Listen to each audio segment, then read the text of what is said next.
Donc bonsoir à toutes et à tous. Je vois que vous êtes particulièrement nombreux ce soir et je m'en réjouis.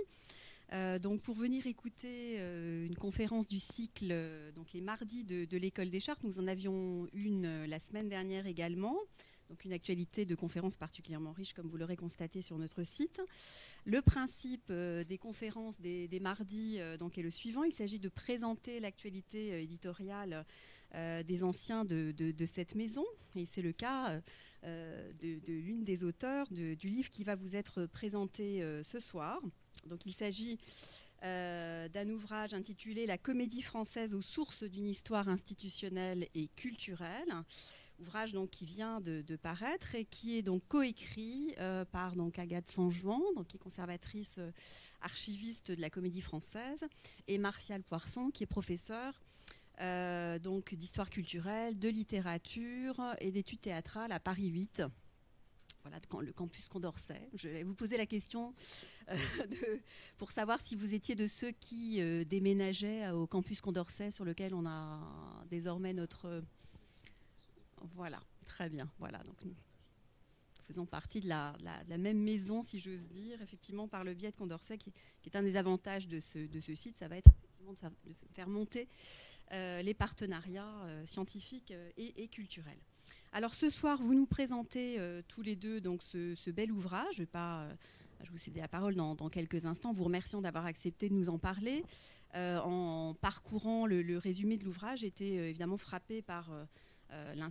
tout l'intérêt du sujet. Donc évidemment une histoire d'une institution extrêmement riche qui représente, je dirais à elle seule, la France, très richement documentée également par un riche fonds d'archives, hein, et pas seulement, comme on l'imagine souvent, ça c'est assez classique, des papiers, hein, des documents, mais aussi des objets, puisque la comédie française, c'est aussi encore aujourd'hui ce sont des artisans, des maîtres d'art, hein, qui contribuent au décor, aux costumes. Et donc, c'est cette histoire-là aussi que vous conservez, je crois, Madame, donc, dans ces très riches collections, et donc très riches collections qui permettent du coup de livrer une histoire institutionnelle et culturelle de la comédie française extrêmement riche. Si j'ai bien compris, mais on va en savoir plus dans quelques instants, l'histoire que vous proposez est une histoire, si j'ose dire, totale, hein, de la comédie française, aussi bien histoire, je dirais, politique, institutionnelle, sociale. Voilà, donc on a hâte, je crois, tous ici, d'en savoir davantage. Donc sans plus tarder, je vous cède à tous deux la parole en vous renouvelant mes remerciements les plus chaleureux pour votre présence ce soir, donc à la présentation de votre très bel ouvrage. Merci, merci à tous les deux. Voilà, donc la première question qu'on voulait aborder, tout simplement, c'était de vous expliquer un peu ce qui nous avait conduit à écrire cet ouvrage, puisqu'en fait, on y pense avec Martial depuis longtemps, et ça ne s'est pas fait pendant un certain nombre d'années pour diverses raisons.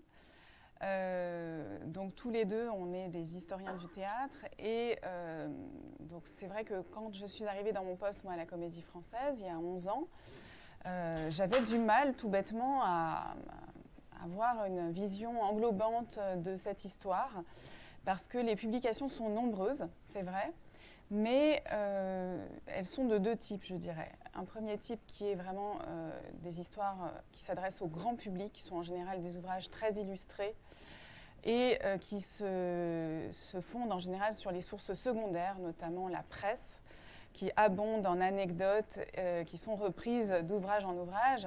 Et cette mode des anecdotes dramatiques en fait, remonte au XVIIIe siècle, donc c'est vraiment un genre en soi. Donc c'était des histoires qui étaient reportées d'ouvrage en ouvrage et qui évidemment ne reflètent pas toujours la réalité dès qu'on met un peu son nez dans les archives. Donc ces ouvrages-là, ils sont nombreux. Et puis, il y a un autre type d'ouvrages qui sont des ouvrages là beaucoup plus scientifiques, mais qui portent sur un point très précis de cette histoire, sur une période ou sur un artiste, sur un auteur. Mais voilà, j'avais vraiment du mal à avoir une vision globale de cette histoire d'une grande institution quand même, donc je trouvais ça assez curieux. Donc il y a certaines périodes qui sont très bien traitées, il y a eu des thèses notamment qui ont couvert des périodes très cruciales, comme la thèse de Marie-Agnès Joubert sur la Seconde Guerre mondiale. Il y a même des chartistes qui se sont intéressés à cette histoire, donc qui ont fait des mémoires sur des périodes des administrations, voilà, vraiment en se plongeant dans une période précise, mais vraiment pas de vision d'ensemble. Donc, Martial, lui, était confronté à ce problème dans le cadre de son enseignement, puisque quand même, la Comédie Française, c'est quand même longtemps le premier théâtre de France. Aujourd'hui, c'est encore le théâtre le mieux doté. Donc c'est vrai que quand on enseigne l'histoire du théâtre, c'est quand même paradoxal de ne pas avoir d'ouvrage de fond sur cette institution. Voilà, donc on s'est un peu attelé à ce travail. L'idée, c'était d'aborder toutes les périodes dans une vision un peu équivalente, c'est-à-dire de ne pas traiter une période plus qu'une autre. Même ce qui nous paraissait à première vue un peu moins important d'un point de vue artistique. Voilà, on s'est posé des questions. Pourquoi qu'est-ce qui se passe à ce moment-là? Est-ce que cette, on va dire, apparente carence sur le plan artistique ne serait pas finalement compensée par un intérêt d'un point de vue institutionnel ou politique? Voilà, donc c'était d'aborder toutes les périodes dans leur entièreté, et puis aussi d'aborder toutes les thématiques qu'on pouvait imaginer, donc qui sont vraiment au cœur de nos préoccupations, dont Martial va parler un peu plus tard, c'est-à-dire d'avoir des récurrences sur un certain nombre de thèmes, là aussi, et de les étudier de manière uniforme sur toute la période chronologique. L'enjeu en termes de public, il était double pour nous. Donc moi, je travaille dans une institution qui est un théâtre. Et c'est vrai que mon administration, mon directeur, eh bien, a à cœur de s'adresser au plus grand nombre. Voilà, c'est vraiment le reflet de sa politique artistique également, celle d'Éric Ruff, aujourd'hui administrateur général.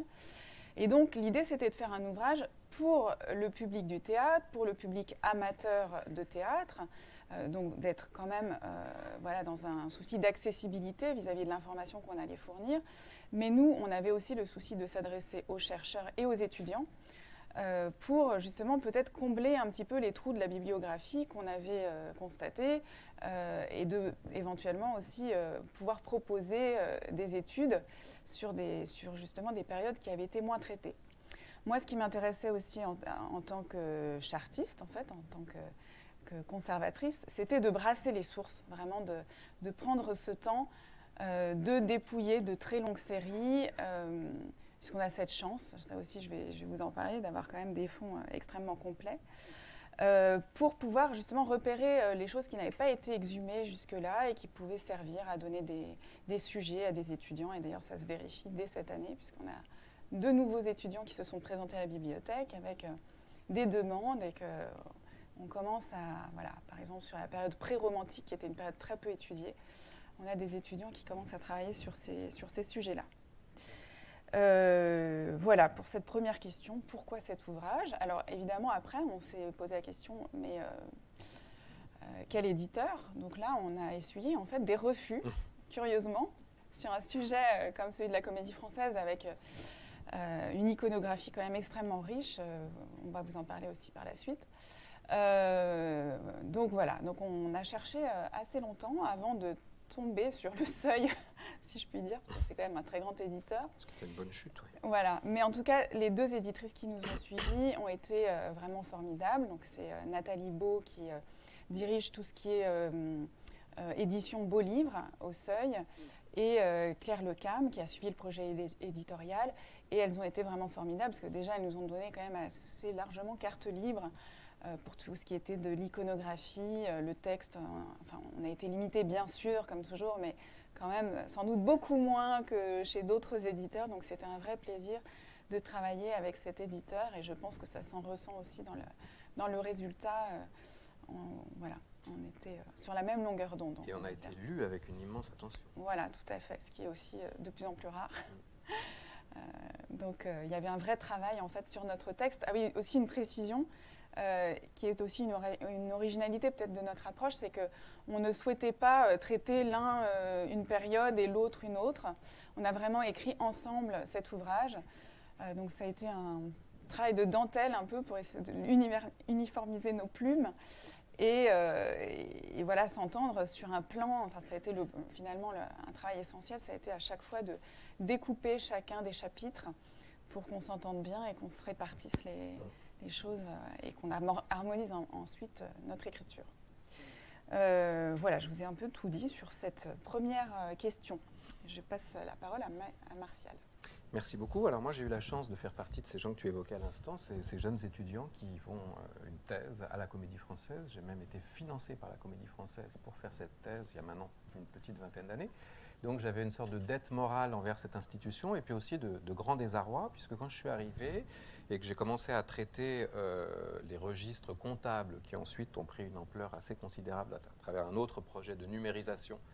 C'est un peu fou de se dire qu'il y a 20 ans, je faisais mes relevés à la main et mes calculs par moi-même et que je créais mes algorithmes sur mon ordinateur et que maintenant, grâce notamment à Agathe, il y a toute une équipe de chercheurs. Ces choses-là sont disponibles en ligne sur le site Registre Comédie Française avec toutes les corrélations possibles et imaginables. Et ça fait aussi d'ailleurs partie un peu de l'idée du projet, puisque ces deux choses se sont construites un peu en parallèle. C'est que le simple examen systématique avec les outils informatiques des humanités numériques modernes a permis de corriger en fait des erreurs qu'on partageait d'une certaine façon, ou en tout cas des biais sur un certain nombre d'éléments de cette histoire-là. Donc, au moment où on a commencé à travailler sur ce projet, on s'est dit que finalement, la meilleure façon de pouvoir trouver le livre qu'on aurait toujours voulu lire, c'était d'essayer modestement de l'écrire. Voilà. Et donc, la question qui s'est posée ensuite, c'était de savoir quelle orientation donner à ce travail face à la profusion, tu l'as rappelé, des études qui existaient sur le sujet auparavant. Et alors, en fait, cette espèce d'audace, qui n'est pas vraiment une audace, s'exprime à travers le titre, dont vous reconnaîtrez quand même la saveur, qui est un peu provocateur venant de la Comédie Française. Une histoire du théâtre, comme si elle n'était que là, comme si l'histoire des théâtres se confondait avec l'histoire de cette institution.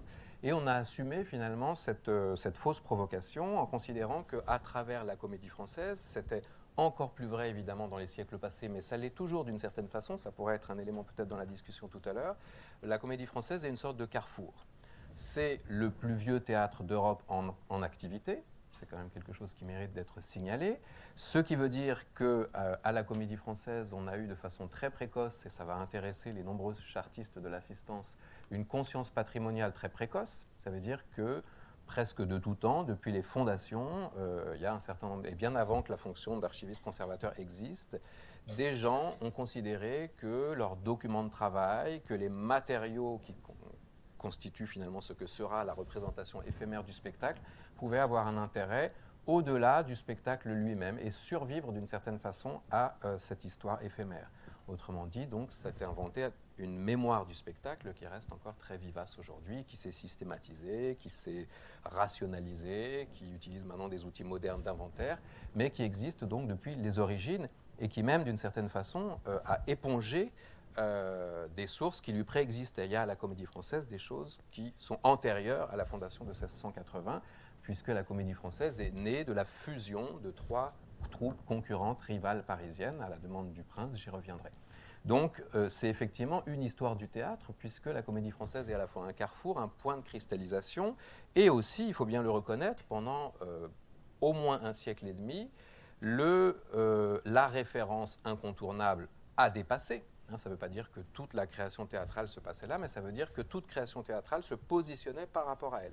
L'exemple le plus typique, c'est les plus grands rivaux de l'époque, les comédiens forains, qui ne cessent finalement de se positionner par rapport au canon et qui font des pièces qui sont généralement écrites extrêmement rapidement après les grandes créations de la Comédie Française pour se moquer du grand style, du grand répertoire. Donc on voit bien que même les théâtres qui se situent dans une sorte de rivalité artistique et marchande également avec la Comédie Française se positionnent par rapport à cette institution. Si vous regardez les pièces qui sont arrivées jusqu'à nous, pour le coup il y en a moins, du répertoire forain, je dirais au bas mot que la moitié des pièces sont des références explicites ou implicites à cette institution dominante et à l'opéra pour d'autres raisons.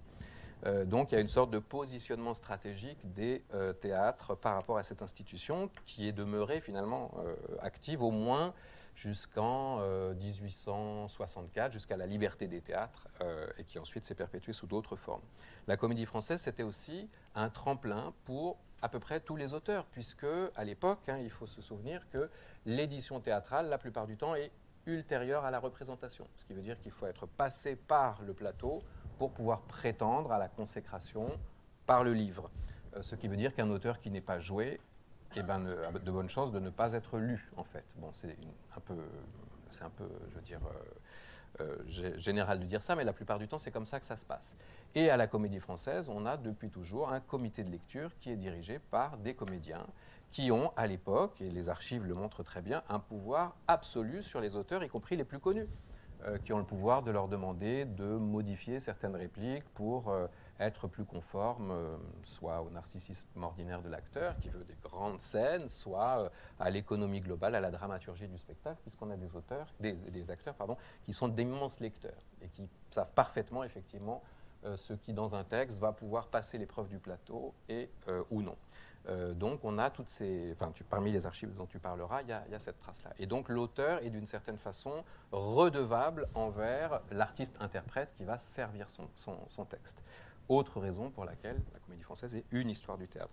Et puis enfin, et ça c'est tout à fait intéressant, la Comédie Française a créé, moi ça c'est une des choses qui me fascine le plus d'ailleurs, sa mythologie spontanée. On voit bien dans les nombreux témoignages des comédiens, y compris parfois des registres d'assemblée, des documents administratifs et un peu techniques, cette conscience en temps réel d'être en train d'écrire des pages de l'histoire du théâtre et donc de s'adresser à la postérité, d'une certaine façon.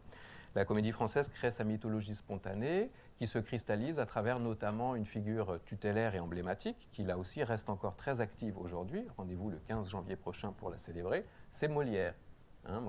C'est quand même assez intéressant de voir qu'un théâtre qui est né en 1680, c'est-à-dire 7 années après la mort de Molière, 1673, jusqu'à nos jours nous est parvenu comme le théâtre de Molière, la maison de Molière. Et les comédiens se positionnent par rapport au patron Molière, donc qui reste une sorte d'image tutélaire incontournable et de censeur en dernier ressort.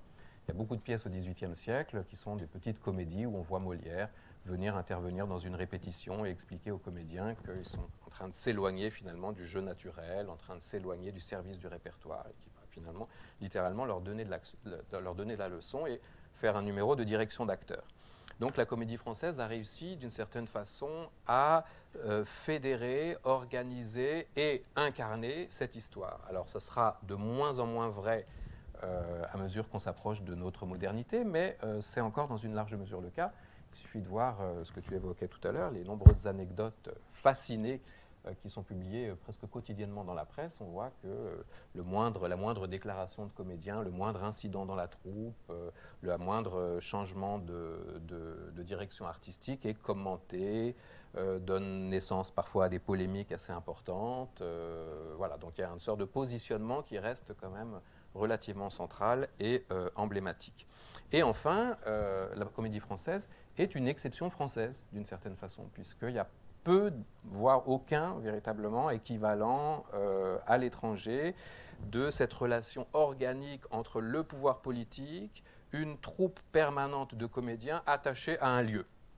Et ça aussi, c'est encore le cas aujourd'hui, puisque face au régime de l'intermittence du spectacle, à des milieux du spectacle vivant qui est traversé par une très grande diversité de projets et d'acteurs, on a là cette troupe qui demeure, qui reste attachée à ses murs, qui reste attachée à son patrimoine, à ses collections, et à l'exception peut-être du Théâtre du Soleil, qui fonctionne un peu sur ce modèle-là, mais avec une moindre longévité, enfin quand même déjà une cinquantaine d'années, il y a assez peu d'exemples de ce type de dispositif. Donc voilà un peu un certain nombre des raisons pour lesquelles on s'est autorisé ce titre, qui quand même, il faut le dire maintenant qu'on a apporté toutes ces justifications après coup, n'était pas le titre originalement prévu, puisque au départ, on était beaucoup plus modestement dans un projet d'histoire culturelle du théâtre, et le catalogue du Seuil ayant déjà une bonne dizaine de titres sous cette enseigne d'histoire culturelle, et non des moindres, les Pastoureau, les Vigarello et quelques grands inventeurs de la discipline, on s'est effacé, et on a été obligé de réinventer cette chose qui finalement nous a aussi aidés dans l'écriture. Alors, revenons un peu sur les sources de cette histoire. Donc, vous l'avez compris, c'est un projet interdisciplinaire qui embrasse des sujets tels que l'histoire littéraire, l'histoire économique, institutionnelle, culturelle, politique aussi, l'histoire des sensibilités, une histoire de l'esthétique de la scène et des représentations de la scène. Et en fait, les sources sont extrêmement vastes et variées en typologie. La chance qu'on a, c'est qu'elles sont quand même relativement concentrées à la Bibliothèque-Musée de la Comédie Française, donc encore au sein de ce théâtre-là. Donc les sources qu'on a utilisées, c'est essentiellement des archives, mais on a aussi énormément utilisé l'iconographie. Donc on reparlera du projet des registres. Je ne sais plus quelle est la première diapo, mais non, c'est pas celle-là. Enfin bon. Oui, en fait, alors tu as évoqué la question, c'est assez curieux de constater qu'aujourd'hui, toutes ces archives sont concentrées et conservées encore dans ce théâtre. Et ça, c'est vraiment une anomalie finalement. Il faut se rappeler que la Comédie Française est un établissement public seulement depuis 1995, donc c'est quand même très très récent. Et avant cette date-là, le seul statut juridique qui était reconnu, en fait, était la Société des comédiens français, qui a été créée à la suite de la fondation par Louis XIV de la Comédie Française en 1680, donc l'année suivante, en 1681. Donc c'est en fait une société privée d'acteurs qui s'administre jusqu'au milieu du XIXe siècle seule. C'est-à-dire que les comédiens sont vraiment entièrement responsables de la manière dont ils mènent leur répertoire, leur activité économique. Donc à partir de 1850, on nomme un administrateur général. Je ne vais pas revenir sur toute cette histoire-là, qui est bien sûr totalement présente dans cet ouvrage. Grosso modo, la complexité administrative et comptable était devenue telle qu'ils n'arrivaient plus à gérer eux-mêmes leurs affaires et que, donc, pour une énième fois, l'État étant obligé de renflouer les caisses, on a dit, cette fois, on va nommer un directeur à la tête de ce théâtre qui sera nommé par le gouvernement. Voilà. Mais donc, ce statut de société privée a perduré quand même jusqu'en 1995, qui est extrêmement tardif en regard de l'importance de cette institution. Pour moi, alors pourquoi les archives ont été conservées? Parce que c'est vrai que ce n'est pas forcément la vocation des artistes qui composent la troupe, mais en fait, à la création de la Comédie Française en 1680, le roi accorde un privilège, qui est un privilège très important, qui est celui du répertoire français dans Paris et ses faubourgs. Ça veut dire que c'est la seule troupe qui peut jouer en français un répertoire de textes à Paris. Et ce privilège, évidemment, il faut le défendre. Donc, c'est ce que tu disais par rapport au théâtre forain, par rapport à la troupe italienne également. Ce sont des troupes concurrentes qui adoptent d'autres formes de spectacle, mais qui essayent toujours d'empiéter sur ce privilège. Et la manière de défendre ce privilège, c'est de se référer aux archives, finalement. Et on a de très nombreuses références au sein même des archives de ces comédiens qui disent attention à nos archives, il faut tenir les registres et conserver cela correctement parce que c'est ce qui nous sauve finalement quand on nous attaque. Voilà, donc pour une chartiste, c'était franchement formidable de constater ça. Voilà. Donc pour moi, c'est la raison pour laquelle ces archives ont été si bien conservées. C'est tout à fait différent à l'opéra puisqu'on a un régime de directeur-entrepreneur et donc déjà il y a une attention moindre et une personnalisation de l'entreprise théâtrale qui fait que parfois les directeurs partent avec leurs archives ou alors détruisent ceux des prédécesseurs voulant faire table rase. On n'a pas la continuité de cette société des comédiens français qu'on a à la Comédie Française. Et encore aujourd'hui, c'est quelque chose de très important. Parce que, par exemple, aujourd'hui, le dernier sociétaire, c'est le 535e. Donc, on compte le nombre de sociétaires depuis le début. Et ils sont très fiers, chacun, d'avoir un numéro et d'être reliés, quelque part, au premier temps de cette histoire-là. Voilà, donc, cette raison, donc, défendre le privilège, et c'est aussi d'avoir la conscience d'être une communauté à part entière et d'être une communauté à part dans la société française, puisque les comédiens en fait, sont frappés d'infamie civile et religieuse sous l'Ancien Régime jusqu'à la Révolution. Donc, ils n'ont pas le droit au sacrement et finalement, ils vivent entre eux, ils sont comédiens de père en fils en général. Donc cette communauté aussi se structure autour de son bien qui est symbolisé par les archives. Alors, évidemment, la conservation n'a pas toujours été exemplaire, hein, je vous passe les détails, mais en tout cas, on a un fonds totalement ininterrompu depuis 1680, avec des séries qui sont quand même très très complètes. Donc là, on a une première image avec, je vais vous parler de 2 séries principales qu'on a dépouillées. Donc, je ne sais pas si tout le monde voit bien, ça va.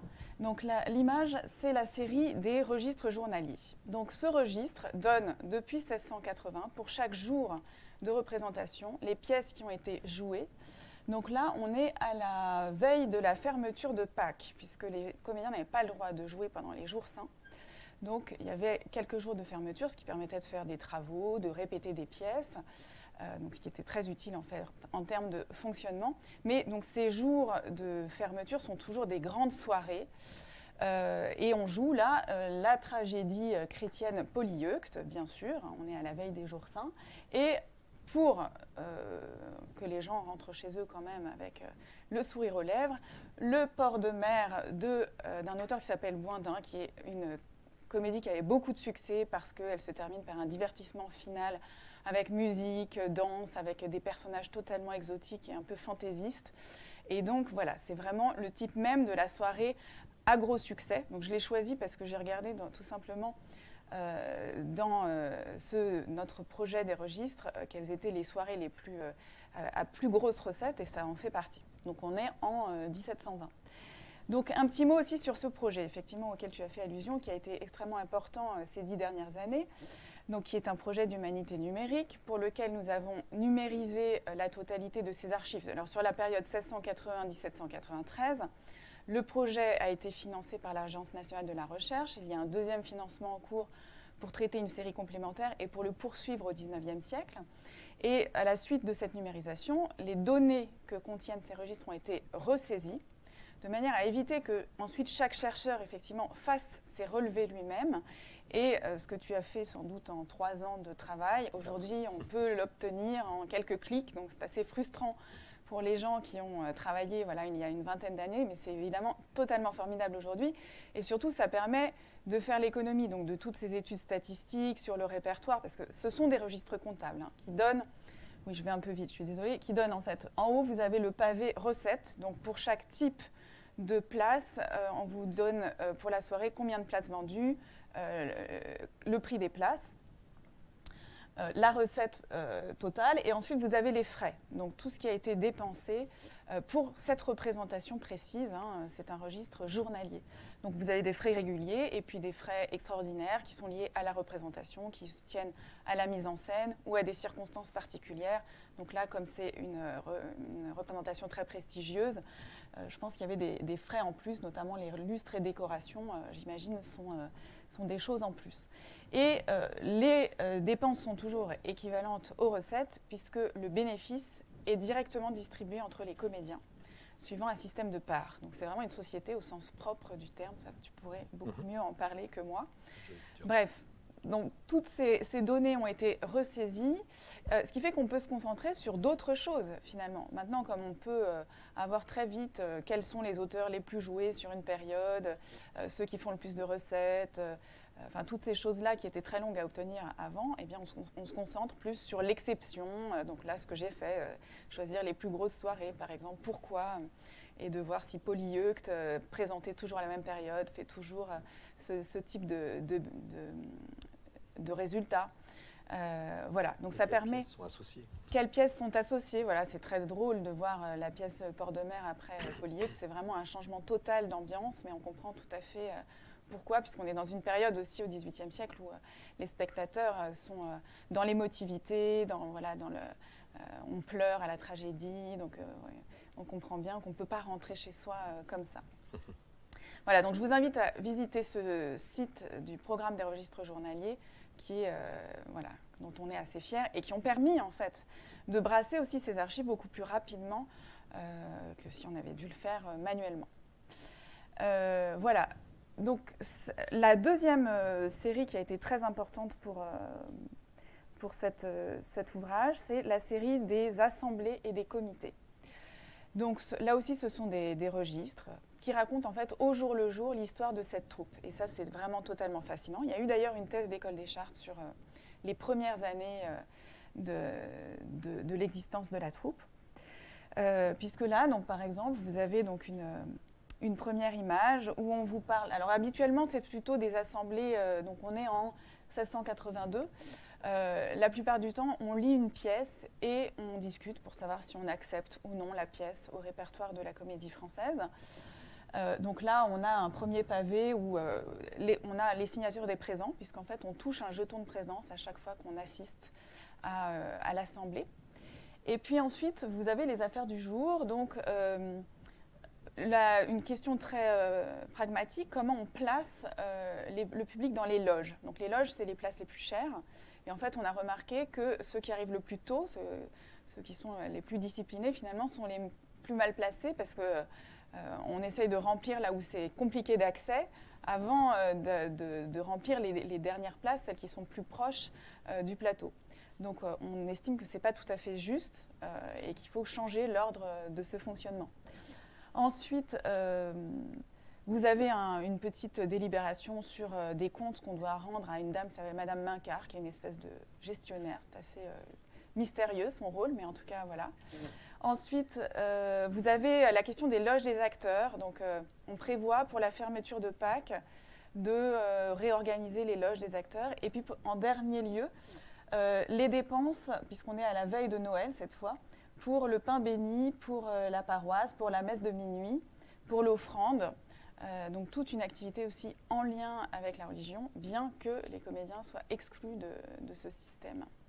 Voilà, donc c'est vraiment au jour le jour, donc c'est totalement fascinant de voir les préoccupations vraiment de ces comédiens.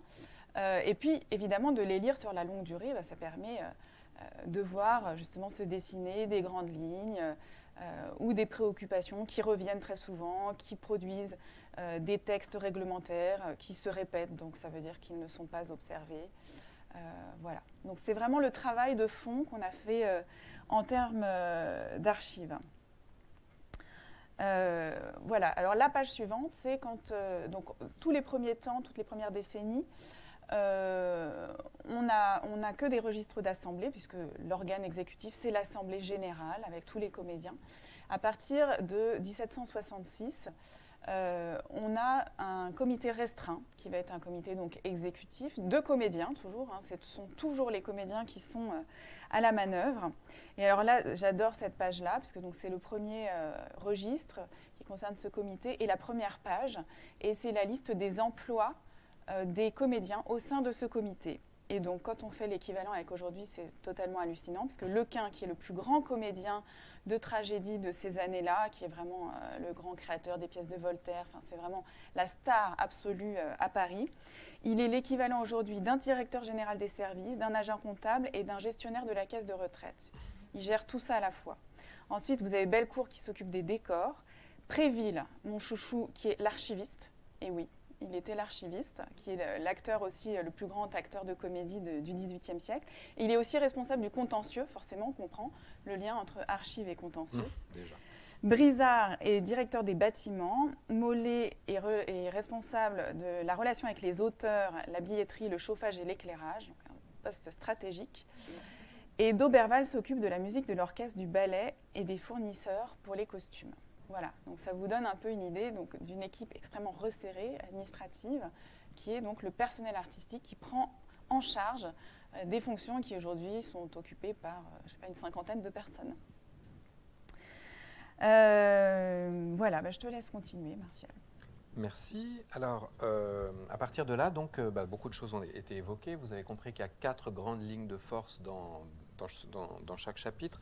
On a essayé de proposer une double lecture de l'ouvrage. Une lecture d'abord en synchronie, en essayant de corréler tous les aspects de la vie de la troupe que tu as évoqués, donc les aspects politiques. On est sur un théâtre sous l'emprise de la tutelle royale, ça n'est pas rien, puis impériale, puis républicaine. Donc la succession des régimes a marqué finalement les fonctions politiques nouvelles attribuées à la troupe.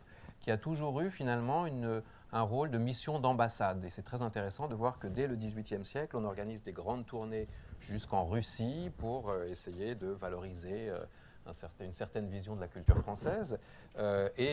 Jusqu'à aujourd'hui, cette tradition s'est perpétuée dans des tournées qui sont de plus en plus difficiles pour des raisons que j'expliquerai ultérieurement, que tu as déjà commencé à expliquer. C'est-à-dire qu'il y a une inflation effectivement du personnel à la fois administratif et artistique, qu'on est dans un rythme de programmation et de jeu tout à fait effréné, mais en tout cas cette préoccupation politique du rayonnement finalement de la France s'est perpétuée. Donc on est dans un théâtre qui est à la fois dans un rapport très direct au pouvoir politique, dans une tutelle qui s'exprime à la fois comme une forme de contrainte. Bon, on veut savoir ce qui s'y passe, et puis il y a les gentilshommes de la cour qui valident ou non un certain nombre de décisions. Les comédiens ne peuvent pas faire ce qu'ils veulent, ils doivent référer de l'ensemble des décisions qu'ils ont prises à la tutelle. Et en même temps, c'est une forme de protection. Tu l'as bien rappelé, la Comédie Française naît sur un privilège, c'est-à-dire en termes modernes, un monopole. C'est la seule troupe qui a le droit de jouer des pièces dialoguées en français dans Paris et ses pourtours. Donc on est dans une sorte de situation de fait du prince, de confort absolu, qui lui est disputé, qui entraîne des querelles, mais qui se maintient finalement à travers les époques. Donc la première ligne de force de l'ouvrage, c'était ce rapport ambivalent aux politiques.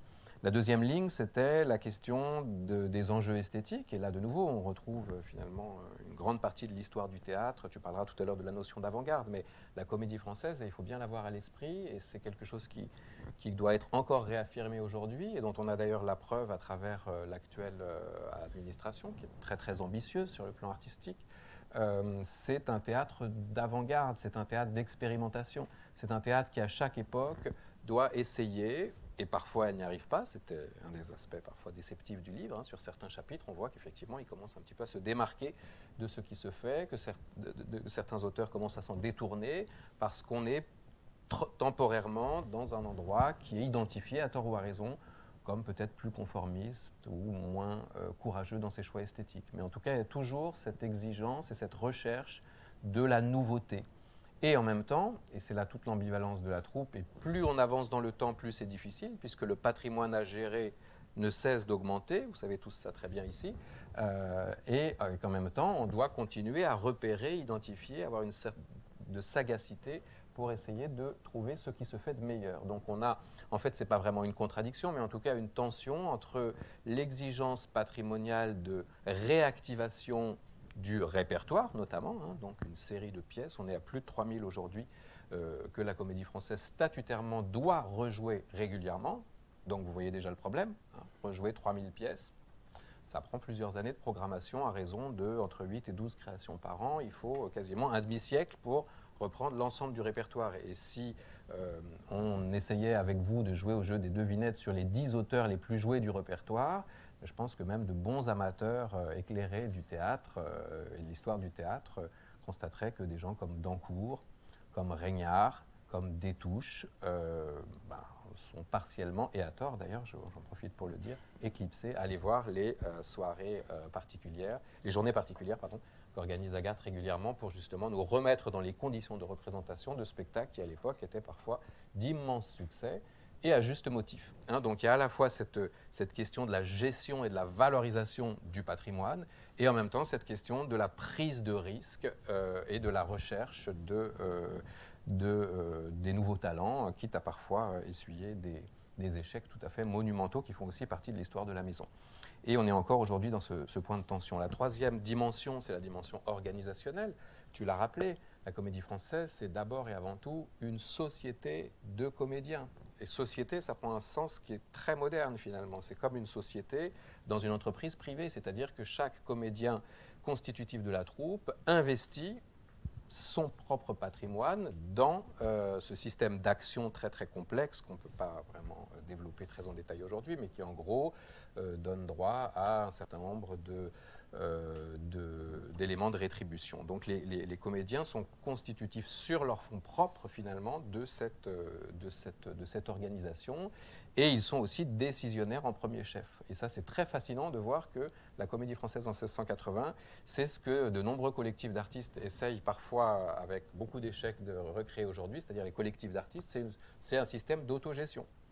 c'est un système d'autogestion qui décide de la clé de répartition de ces ressources, qui décide de la gouvernance de l'entreprise, c'est-à-dire, tu le rappelais, de qui est à quelle fonction et décide de quoi, et des formes collégiales de décision qui sont exprimées. Donc voilà, on est dans une forme d'organisation très moderne, quasiment un petit peu anarchiste, hein, si on voulait essayer de pousser le paradoxe. L'autogestion, aujourd'hui, c'est plutôt dans les milieux un peu anti-institutionnels qu'elle s'exprime. Et là, elle s'exprime au cœur de l'institution la plus contrôlée par le pouvoir, puisqu'elle est sous cette tutelle directe. Donc là aussi, on a un point de tension très important entre cette dimension tutélaire, au double sens du terme, et cette organisation de collectifs artistiques. Et enfin, le dernier aspect, et je pense que là, on a quand même vraiment apporté quelque chose, on peut le dire au livre, c'est la question de l'inscription de cette comédie française dans l'histoire culturelle de son temps, et notamment la question de la réception. On a été particulièrement attentif parce qu'il y avait des trous, là encore, dans l'existant, sinon dans l'archive, sur la question de l'implication des publics. La comédie française, c'est un théâtre où le public a une relation tout à fait organique à la troupe et à l'institution et à cette maison de théâtre. Et c'est de nouveau encore quelque chose qui existe aujourd'hui. On voit très bien l'attachement de certains spectateurs, de certains abonnés historiques, comme on pourrait dire, à la troupe. On voit bien aussi les systèmes de cooptation et d'initiation. En général, les parents initient leurs enfants, les grands-parents emmènent leurs petits-enfants. Hein, le rituel de la sortie au théâtre, qui dans beaucoup de théâtres passe par l'école, mais qui à la Comédie Française passe beaucoup par des cultures familiales. Et donc ça, c'est une survivance de cette sorte de fidélité absolue et de cette relation d'ailleurs très affective aux comédiens qui peuvent décevoir, qui parfois, alors la Comédie Française, on a encore des strapontins qui claquent parfois. Je me rappelle une expérience assez terrible au moment d'un spectacle de Vassiliev, il y a une quinzaine d'années, qui avait fait une sorte de scandale. Il y a toute une correspondance, ça c'est aussi une chose intéressante que tu gères, la correspondance des abonnés indignés, qui vont écrire à l'administrateur pour expliquer qu'ils sont en désaccord total avec le casting, donc la distribution, les choix artistiques, les options de mise en scène, jugées vulgaires, etc., etc. Et ça, bon, c'est quelque chose dont on peut se moquer en disant que voilà, il y a un côté un peu de culture bourgeoise autour de ça, mais c'est aussi un héritage de cette histoire d'un public qui a été fidélisé, qui a accompagné les grands moments de l'histoire de la troupe, qui a parfois fragilisé l'institution, qui l'a parfois obligé à se renouveler, qui a poussé les comédiens à certains moments à prendre des décisions de réforme radicales que peut-être ils n'auraient pas prises dans une autre configuration. Voilà, donc ça c'était le quatrième gros aspect. Et donc, deuxième principe de lecture, la vision diachronique qu'on a voulu, c'est ce que tu rappelais, faire une histoire systématique, c'est-à-dire ne négliger aucune période. Et là, il y avait effectivement des gros trous, hein, notamment sur toute une partie du 19e siècle, sur laquelle nous-mêmes, quand on avait à travailler, on était à court de ressources secondaires, en fait. Et donc, il fallait revenir à l'archive directe, ce qui est plutôt une bonne chose, mais on ne peut pas toujours faire en toutes circonstances, et notamment dans le cadre de l'enseignement. Donc, on a identifié une sorte de séquençage en 7 grands temps. Alors, je vous les résume très très vite. Hein. Bon, ça correspond en gros au chapitre du livre. Un premier moment entre 1680 et 1715 qu'on pourrait appeler le temps des fondations, qui est à la fois marqué par cette double fondation, hein, fait du prince et troupe de comédiens, et par le développement d'un imaginaire de ce collectif qui s'exprime notamment à travers une devise, simul et singulis, être à la fois soi-même et en même temps se développer au sein du collectif, ensemble et séparément. C'est tout le problème de l'acteur finalement en société. Et l'emblème de la ruche qui a connu toutes sortes de déclinaisons, ça a été d'ailleurs un élément assez intéressant d'essayer de revenir aux différents logos, anachronismes que vous m'excuserez, qui ont été utilisés pour symboliser cette ruche. Et donc l'image de la ruche elle est très très puissante aussi, puisque l'abeille elle est à la fois celle qui va aller faire son miel, aller se nourrir, faire ses lectures, faire ses rencontres, et puis revenir à la maison mère le soir, grosse finalement de toutes ces rencontres qu'elle va livrer à la reine. Bon, alors la question de savoir qui est dans le rôle de la reine, je vous la laisse, ça pourrait être un élément de discussion. Mais en tout cas, voilà, c'est cette idée de parcours individuel qui construisent le collectif, finalement. Et c'est très intéressant de voir qu'à la même époque, d'ailleurs, la métaphore de la ruche est une métaphore centrale de l'économie politique naissante, qui désigne là aussi cette façon d'être à la fois dans la recherche égoïste, disent les économistes, une vision plus normative que la nôtre, et en même temps altruiste de la construction de quelque chose en commun. Et puis, dans cette première phase, ce qui est très important aussi, c'est la mise en place d'une forme de système d'emploi. Donc, c'est très difficile aujourd'hui pour nous à concevoir, même si en fait il en reste un héritage dont on pourra parler. Ça pourrait être aussi un objet de discussion. Mais enfin, bon, évidemment, dans une troupe qui comprend un nombre fini de comédiens, puisque système de part, hein, donc il faut qu'un comédien sorte, en gros, pour qu'un ou une comédienne puisse rentrer.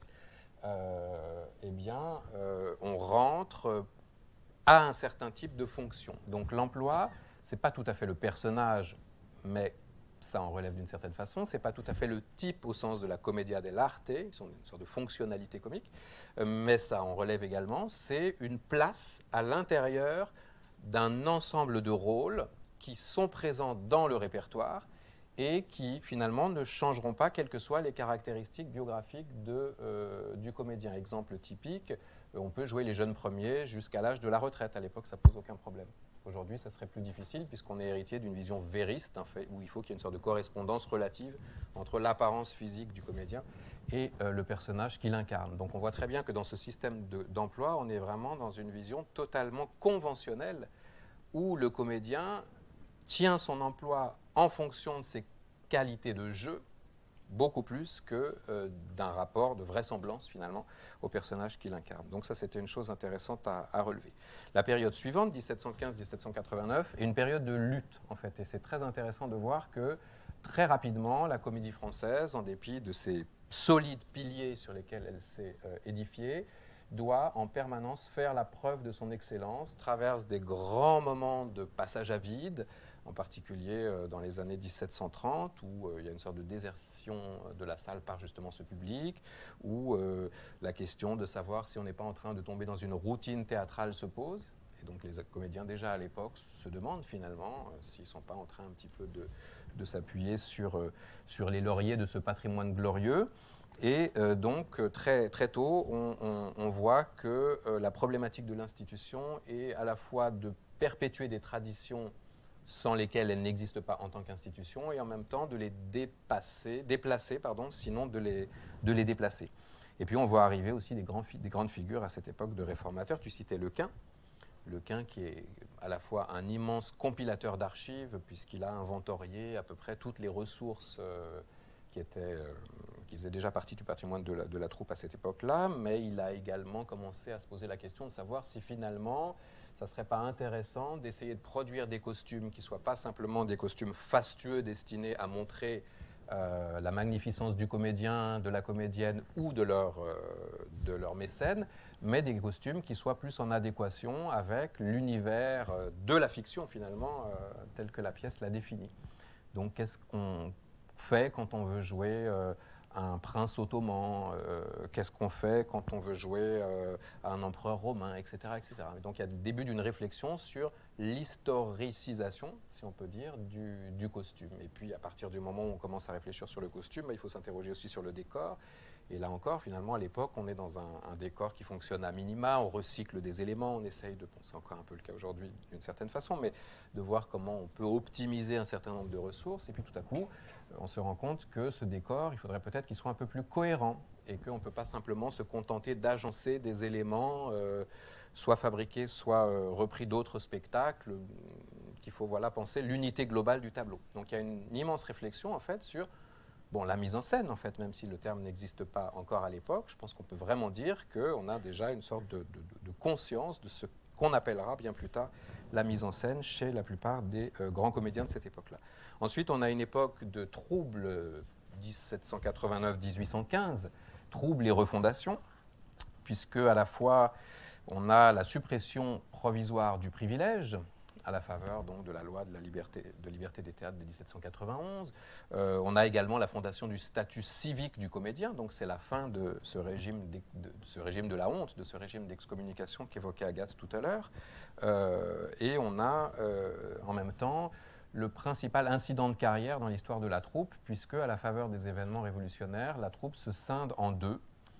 Les républicains d'un côté, qui vont se rallier à Talma, qui est quand même très grande figure, à la fois une très grande figure d'artiste et en même temps un artiste qui a compris que le théâtre avait une fonction politique et que l'acteur pouvait exercer une fonction civique finalement par les combats dont il peut être le porteur. Et puis de l'autre côté, on a des comédiens plus conservateurs, plus attachés à cet ancien régime qui les honorait, plus attachés à cette relation parfois personnelle ou en tout cas affective et symbolique avec le monarque, qui vont avoir du mal à prendre la marche de l'histoire. Et puis les deux troupes finalement finissent par être interdites la même année, d'ailleurs pour différentes raisons, et ne seront refusionnées qu'en 1799, pardon, à l'initiative d'ailleurs de l'auteur François de Neufchâteau, dont une des pièces avait été l'objet de la fermeture de l'interdiction d'une partie de la troupe. Donc c'est une ironie de l'histoire assez amusante à signaler. Et puis ensuite, tout ça est repris en main. Le théâtre ne fait pas exception à la règle, par Napoléon, qui manifeste un intérêt tout à fait certain pour la troupe. Alors c'est très émouvant de voir notamment, et ça tu l'avais bien identifié dans le livre, l'identification entre Talma, qui revient sur le devant de la scène à la fois esthétique et politique, et Napoléon. Et certains chroniqueurs de l'époque vont jusqu'à signaler les ressemblances physiques entre les deux personnages. Donc Talma devient le grand comédien, la grande incarnation de l'empereur et de l'empire, et Napoléon manifeste un intérêt très très appuyé pour l'activité de la troupe. Il renouvelle les privilèges, il restaure cette situation de quasi-monopole du théâtre français, et en même temps il va jusqu'à édicter un certain nombre de pièces qu'il serait souhaitable de jouer. Donc on a des listes de pièces indicatives, essentiellement des tragédies néo-antiques évidemment, qui sont conformes à l'esthétique du temps. Et Napoléon, alors il y a une partie un peu légendaire dans cette histoire, mais en 1812 va signer le nouveau décret, le décret de Moscou, donc en pleine campagne de Russie. Il a une pensée pour ce théâtre français dont il va proposer une des réformes les plus importantes finalement de son histoire, le décret de 1812. Et donc l'histoire raconte qu'il a signé ça sur un tambour avant de sonner la charge. Bon, vous voyez un petit peu tout l'imaginaire fantasmatique qui se met en place autour de ça. Mais enfin, c'est intéressant de voir aussi donc, cet aspect.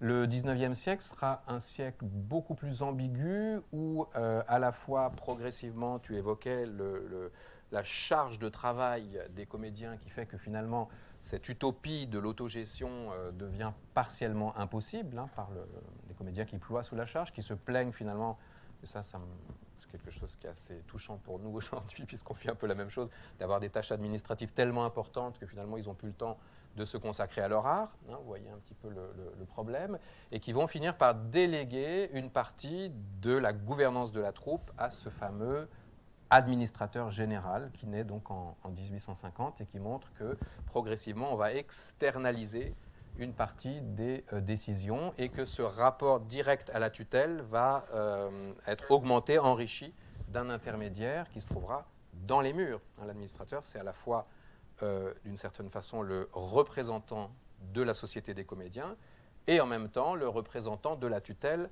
à l'intérieur de la maison. Cheval de Troie, diront certains, ou au contraire ambassadeur de la troupe, diront les autres. En fait, on peut vraiment le concevoir de ces deux façons, et en fonction d'ailleurs des figures qui vont se succéder, ça pourra avoir les deux fonctions.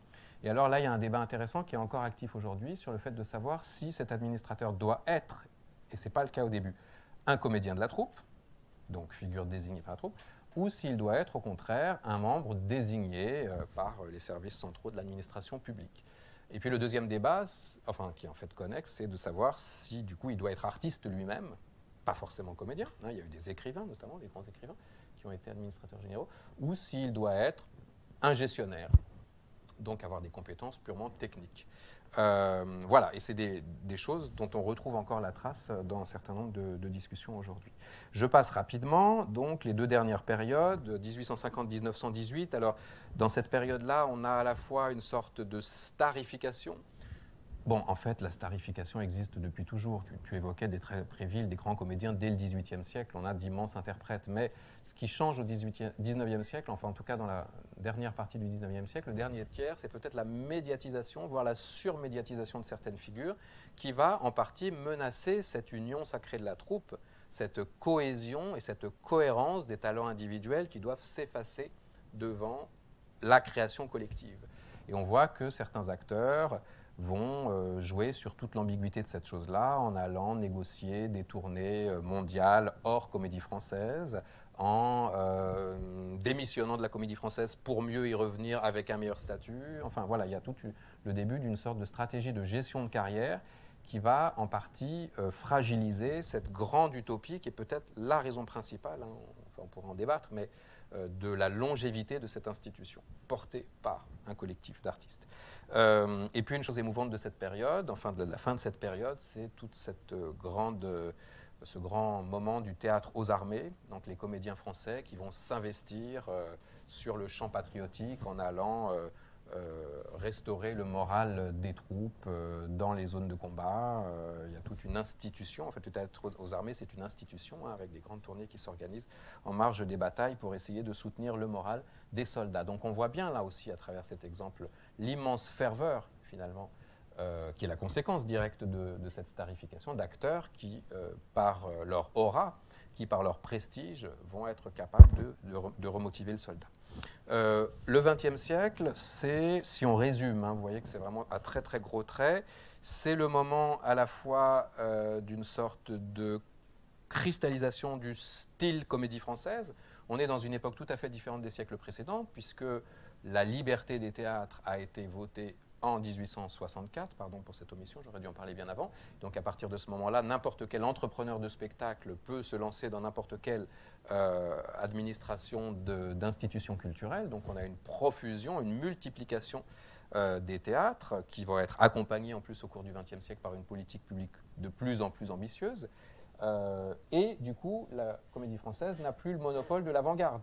Elle peut même être parfois en concurrence avec des moments importants de l'histoire du théâtre qui se jouent dans une large mesure à côté d'elle. Je pense en particulier au Cartel, qui finalement va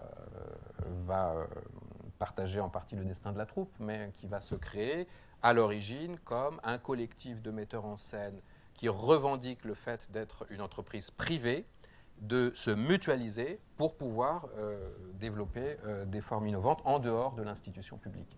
Et puis, deuxième grand point de tension, le théâtre national populaire, qui va lui aussi s'écrire dans une large mesure en marge de l'institution, mais avec, là encore, et c'est une chose qu'on a un peu découvert dans le livre, finalement, un tissage, un maillage beaucoup plus fin entre ces deux histoires parallèles qu'on aurait pu le penser de prime abord, puisque le théâtre national populaire se définit à l'origine comme une sorte d'anti-comédie française par son ambition démocratique, par son ambition décentralisatrice, par sa volonté d'aller à la conquête des publics où qu'ils soient sur le territoire, etc. etc.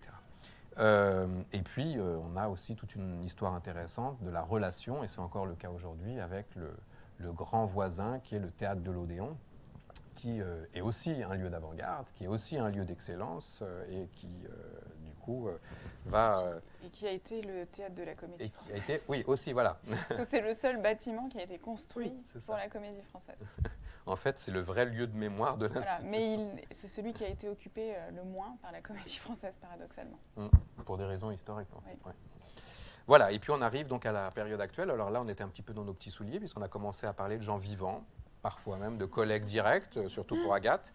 Donc, alors là aussi, on peut quand même saluer le fait qu'on a eu une totale liberté d'expertise et que finalement, l'idée était justement de se situer par rapport à cette histoire plutôt que... On voulait absolument éviter le livre institutionnel. Ouais, voilà. Mais finalement, on avait des craintes, mais elles n'étaient pas fondées. Et donc peut-être dernier point, donc, ce qui est peut-être intéressant à noter dans la configuration actuelle, c'est, tu l'as rappelé en 1995, le statut d'établissement public, et puis la détermination de 3 piliers qui constituent vraiment l'identité et la spécificité de la troupe aujourd'hui, que sont le répertoire. Donc la Comédie Française est un théâtre de répertoire qui a l'obligation de promouvoir, d'entretenir et de garder vivante la mémoire de ses grands textes. Sauf que ces grands textes continuent à s'écrire, sauf que ces grands auteurs se diversifient, et que donc la question chaque année se pose de savoir quels sont les nouveaux ayants droit.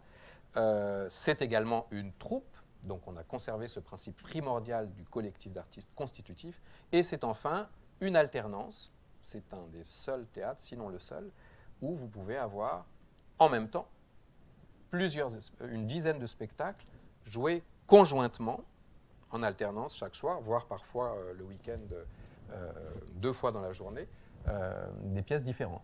Hein, donc contrairement à d'autres théâtres qui vont jouer 15 jours, 3 semaines, 1 mois le même spectacle, c'est le cas par exemple de l'Odéon, là on a un théâtre qui se crée cette contrainte inouïe d'être obligé chaque jour de changer 3 fois, par exemple, très concrètement, ça prend une forme très concrète qui va nous amener à la suite, de décors.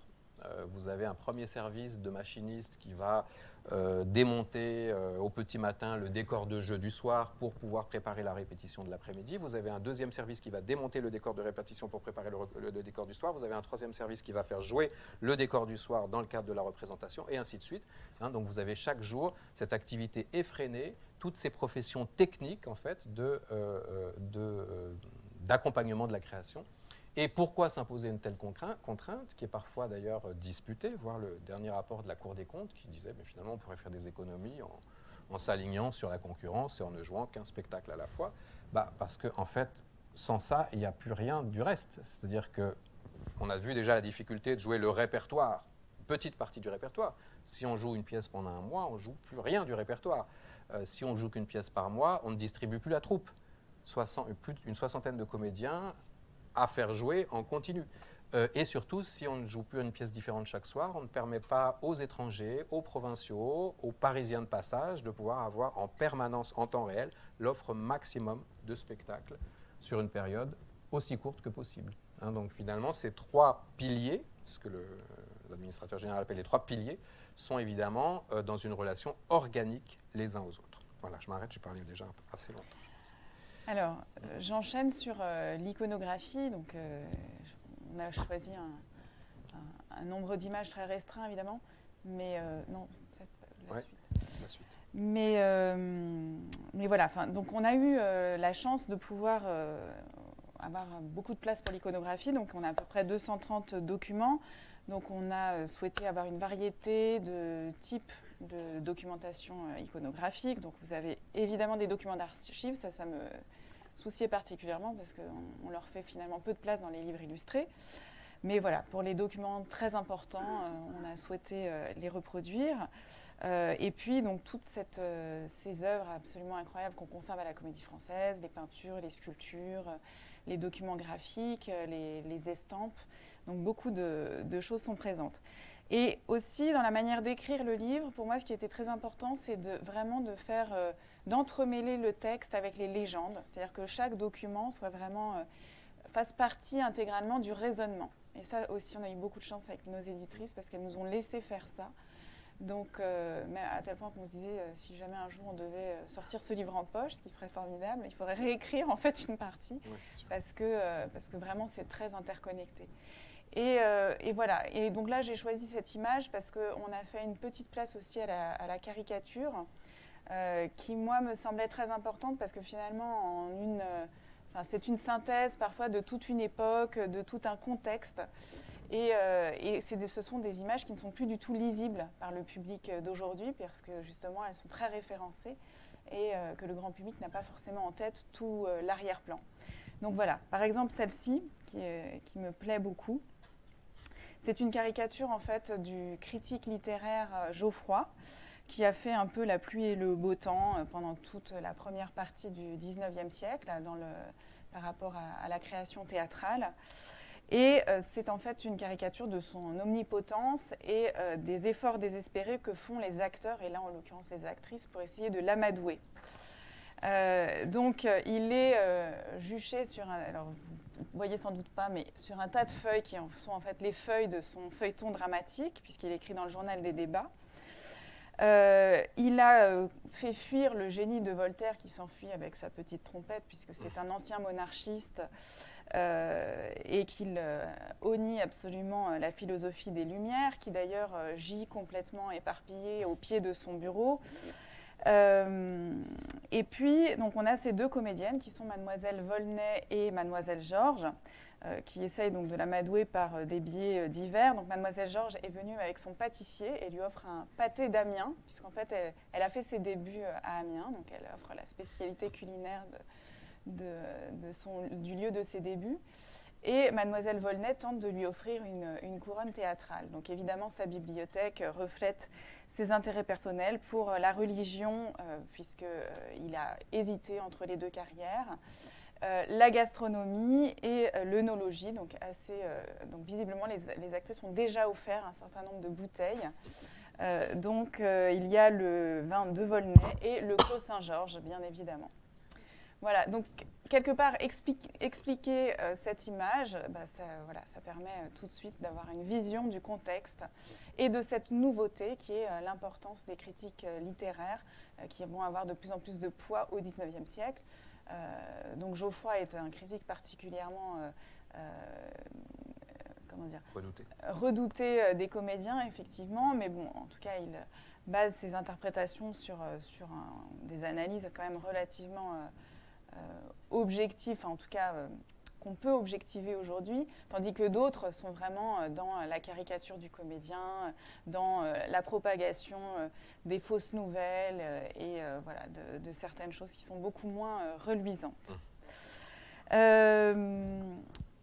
Voilà. Un autre document qui nous a semblé intéressant à vous montrer par rapport aux propos du livre aussi, donc là c'est un document d'archives, mais c'est aussi un document artistique. C'est un relevé de mise en scène qui date de 1879 pour une reprise d'Hernani.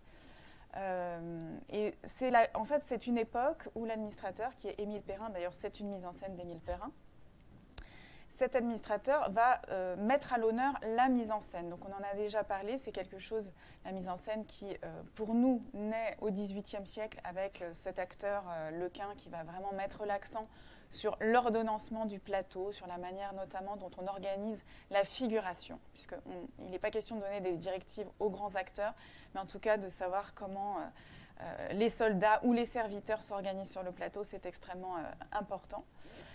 Et puis évidemment, ça court tout le XIXe siècle, avec l'époque romantique, avec les auteurs qui interviennent directement, bien sûr.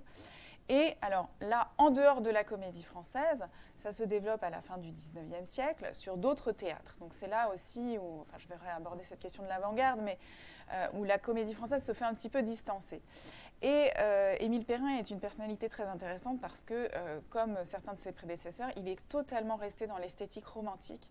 Et donc, il va remonter les grandes pièces de l'époque romantique, donc tous les grands classiques de Victor Hugo, mais il les remonte exactement de la même manière qu'on les montait dans les années 1830, avec un décor pour chaque tableau et avec une représentation historique tout à fait fine et documentée. Et donc, point supplémentaire, il fait exécuter des relevés de mise en scène très très beaux, donc entièrement manuscrits comme vous le voyez ici. En fait, c'est une double page avec donc pour chaque début d'acte la maquette du décor qui est reproduite, le plan d'implantation du décor, et ensuite vous avez tous les changements qui sont indiqués, donc les déplacements des comédiens, et même des miniatures qui représentent les comédiens en train de jouer. Donc là, il s'agit de Mounet Sully et Sarah Bernard. Et donc il y a une espèce de patrimonialisation finalement de la mise en scène à cette époque-là, où on veut faire œuvre en faisant de la mise en scène et on en laisse une trace, ce qui est extrêmement important, et pour nous également, c'est vraiment un des premiers témoignages de notation en fait, de la mise en scène. Est-ce que tu veux enchaîner, Martial, sur... Ça, j'en parlerai plus tard. Oui, d'accord. J'enchaîne sur les métiers. C'est peut-être une bonne transition. Oui, très bien. Oui. Oui, vous voyez dans ce document la minutie avec laquelle sont consignés les moindres éléments de mise en scène. Un des enjeux importants pour nous dans le livre était aussi de redécouvrir un certain nombre de métiers qui s'expriment autour et en dehors du plateau.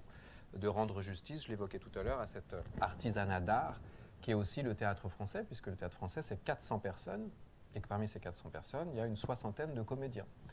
Donc tout le reste, c'est à la fois les fonctions administratives, mais surtout les ateliers de décor, les ateliers de costumes, les ateliers d'accessoires, des dizaines de métiers qui permettent de faire la richesse de ce travail et qui parfois n'existent plus que là. Donc on a aussi une dimension de conservatoire des gestes ancestraux. Moi je suis particulièrement attaché notamment à la profession des repasseuses, qui sont peut-être aujourd'hui les dernières en France à savoir repasser chaque soir à la perfection avec des outils d'époque, c'est-à-dire des fers qui sont chauffés dans un âtre, hein, sauf que l'âtre est électrique au lieu de fonctionner avec des bûches comme par le passé, mais c'est la seule innovation technique, je dirais, de ce savoir-faire ancestral. Et donc on peut repasser une fraise dans les moindres détails. 3 niveaux de tubulure, moi ça m'impressionne beaucoup.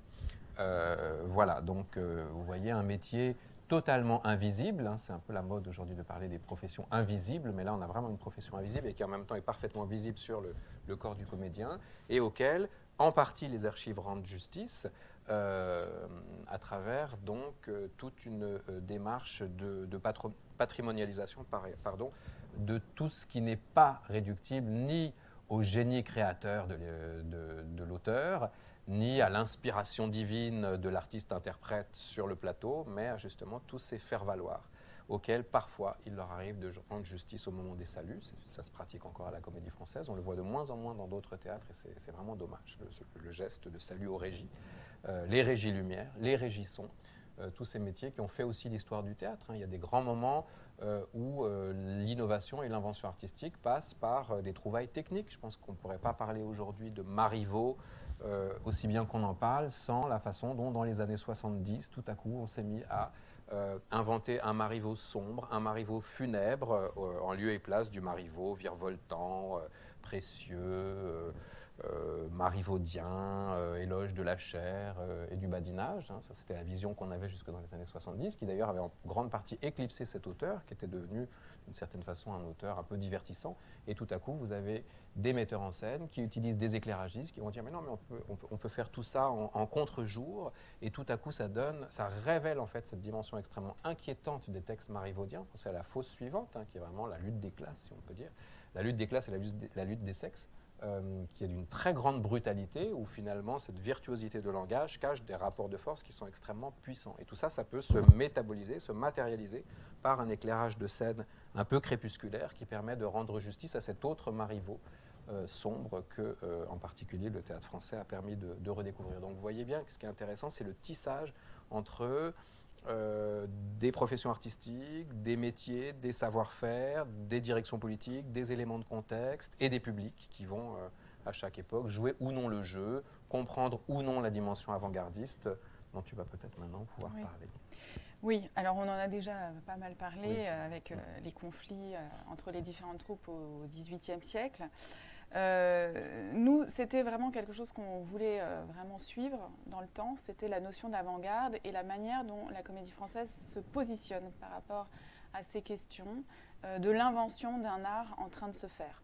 Puisqu'en fait, aujourd'hui, c'est vraiment une critique qui nous est faite en permanence, c'est-à-dire que les uns souhaitent voir des Molières en costume d'époque et les autres disent « mais comment vous faites encore du Molière en costume d'époque alors qu'on voit tout ce qui se fait sur les autres scènes ?» Donc finalement, chacun a un peu sa vision de la Comédie Française, qui sont des visions totalement contradictoires. Mais compatibles. Mais compatibles, puisqu'on fait les deux, à vrai dire. Et donc, voilà, cette question de l'avant-garde, c'était quelque chose qui nous interrogeait, parce qu'effectivement, c'est totalement différent aux différentes époques. Comme tu le disais, au XVIIIe, la Comédie Française n'avait pas le choix, finalement. Elle était forcément d'avant-garde, puisque tous les auteurs devaient s'adresser à elle. Donc, finalement, voilà, c'était le seul théâtre autorisé à jouer un certain type de répertoire. Et la question se pose beaucoup à l'époque romantique. Donc ça, on a bénéficié, là, pour le coup, de recherches qui avaient été faites, notamment celle de Florence Nogrette, qui avait quand même bien anticipé les choses, mais qu'on a pu vérifier dans les archives, nous, ensuite. Donc on considère qu'à l'époque romantique, enfin jusqu'à maintenant en tout cas, on considérait que la Comédie Française était vraiment à la traîne de ce mouvement, bien qu'étant le lieu quand même de la bataille d'Hernani, mais justement, les historiens s'étaient un petit peu laissés avoir finalement par les sources secondaires, et notamment les témoignages d'Alexandre Dumas, qui sont toujours extraordinairement bien écrits, mais très très romancés quand même. Donc quand il décrit les répétitions, et de mauvaise foi aussi, il détestait Mademoiselle Mars. Donc quand il décrit les répétitions d'Hernani et que voilà, Mademoiselle Mars veut changer les vers de Hugo, elle ne souhaite pas dire certains mots qu'elle juge inconvenants sur la scène de la Comédie Française. Bon, évidemment, c'est totalement réécrit. Et surtout, quand on voit dans les archives, donc, ces pièces romantiques ont eu énormément de succès à la Comédie Française. Donc, ça contredit totalement l'idée d'un théâtre rétrograde qui aurait été réfractaire finalement à cette nouvelle esthétique. Et surtout, la grosse interrogation, c'était sur les burgraves en 1843, qui sont censés, la chute des burgraves, qui était censée avoir enterré le romantisme à cause des comédiens qui n'auraient vraiment pas mis du leur pour interpréter cette pièce. Or, quand on regarde les chiffres, non. C'est une pièce qui a eu beaucoup de succès, qui a été jouée 30 fois, donc c'est la preuve du succès, parce qu'à cette époque-là, on ne s'embarrassait pas avec des salles vides. Hein. Dès que la fréquentation baissait, on changeait de programmation. Et surtout, sur ce second 19e siècle qui n'avait pas du tout été étudié, on voit que ces pièces sont reprises. Voilà, évidemment, les pièces de Hugo, au gré de ses présences sur le sol français, mais qu'en tout cas, c'est des pièces qui ont beaucoup de succès, qui sont reprises régulièrement et qui sont reprises en plus dans une esthétique romantique. Donc, le fameux enterrement du romantisme en 1843 se trouvait totalement invalidé. D'un point de vue littéraire, ça avait déjà été montré, mais aussi dans les faits, dans l'étude vraiment des archives.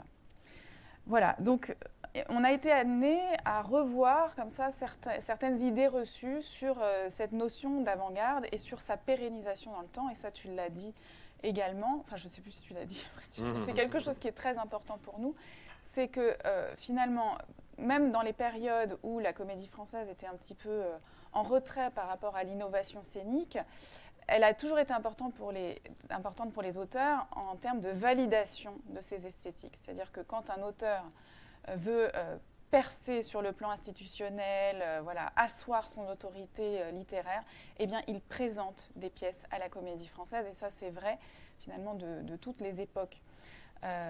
Voilà, donc ça, c'est quelque chose qui nous a paru particulièrement frappant. Voilà. Donc l'image suivante, donc on a déjà parlé de cette date très importante de 1864, donc la proclamation de la liberté des théâtres. Donc là j'ai remis une caricature parce que je la trouvais très drôle. Donc c'est la cage qu'on ouvre et tous les privilèges qui s'envolent. Donc chaque genre littéraire a son oiseau. Donc je vous lis, l'aigle c'est la tragédie, le rouge-gorge l'opéra, le pinson l'opéra comique, la chauve-souris le sombre mélodrame bien sûr, la femme ailée la féerie, le perroquet le vaudeville, la chouette le drame, l'alouette la comédie et le coq gaulois représente le répertoire patriotique. Voilà, donc il y a une sorte de libération de tous ces répertoires. Et en fait, à partir de cette date-là, eh bien, donc, les auteurs peuvent s'adresser à n'importe quel théâtre, donc, y compris quand ils écrivent des tragédies ou de la comédie en 5 actes. Mais aussi, la Comédie Française peut aller chasser sur des terres qu'elle ne connaissait pas jusqu'à présent, et notamment sur les théâtres à succès du moment, qui étaient le vaudeville. Mais curieusement, un auteur comme Labiche, qui justement dès 1864 se présente à la Comédie Française, en fait, il ne va pas du tout présenter des vaudevilles, il va écrire une comédie pour être jouée à la Comédie Française. Donc, pour la Comédie Française, c'est un demi-succès. D'ailleurs, ça se ressent sur les recettes également. La pièce n'a pas grand succès parce qu'on attend de Labiche autre chose que la comédie traditionnelle. Voilà, donc là encore, cette libération des répertoires va finalement amener la Comédie Française à se replacer sur le plan du répertoire et à chercher des auteurs, ce qu'elle n'avait jamais eu à faire. Et même, elle écrit, chose incroyable, à Georges Feydeau au début du XXe siècle pour lui demander un vrai vaudeville, et il ne répondra jamais.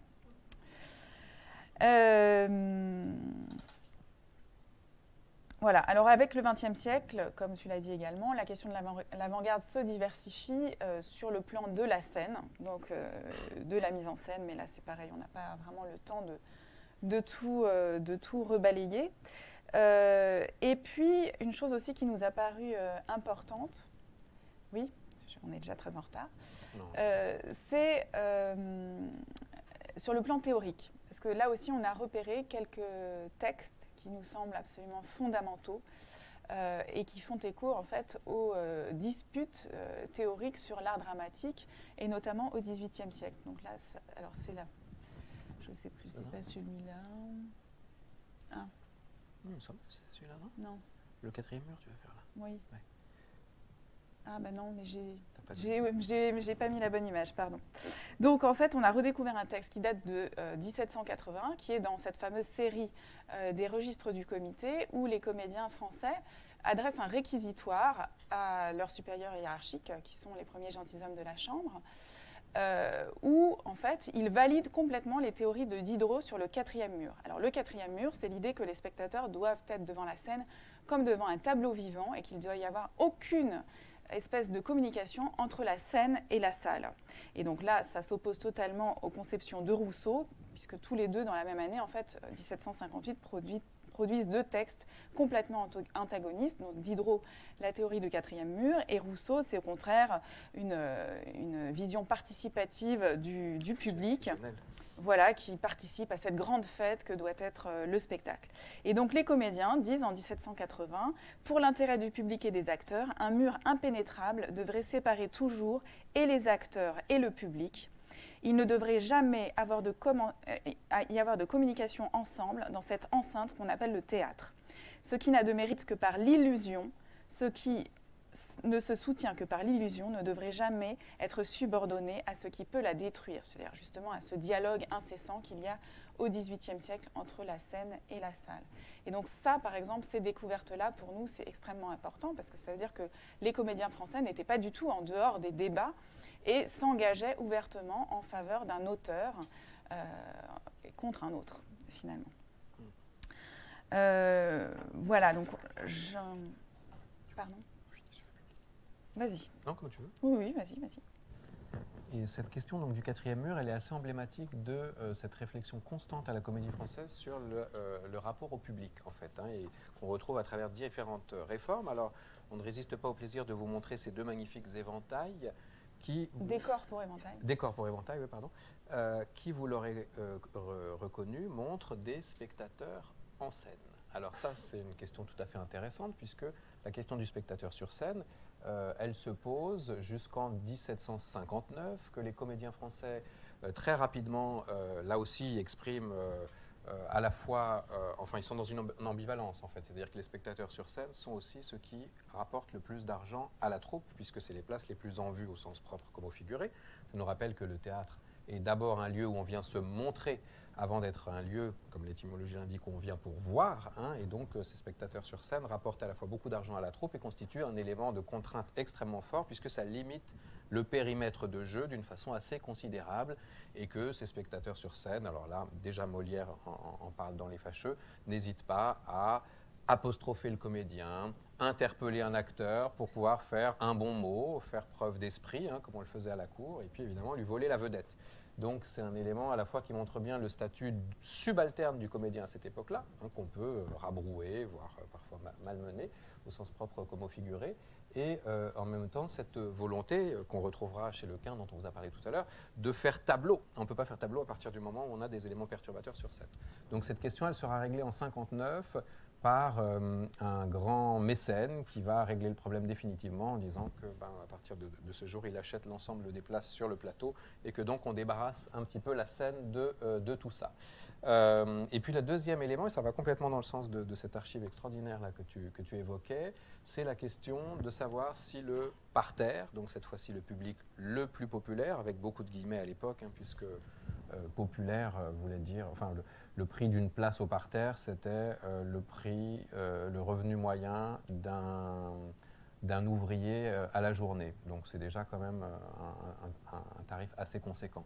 En tout cas, le public le moins bourgeois, on va dire, de l'époque était massé, on le voit d'ailleurs ici sur cette image aussi, ces petites têtes qui dépassent, ce sont des gens debout, qui sont donc devant la scène, en contrebas, qui voient les pieds du comédien d'une certaine façon, qui sont dans une situation de promiscuité et d'inconfort total, puisque à l'époque, on n'hésite pas à faire une pièce de 4 heures comme on le fait aujourd'hui, pas toujours.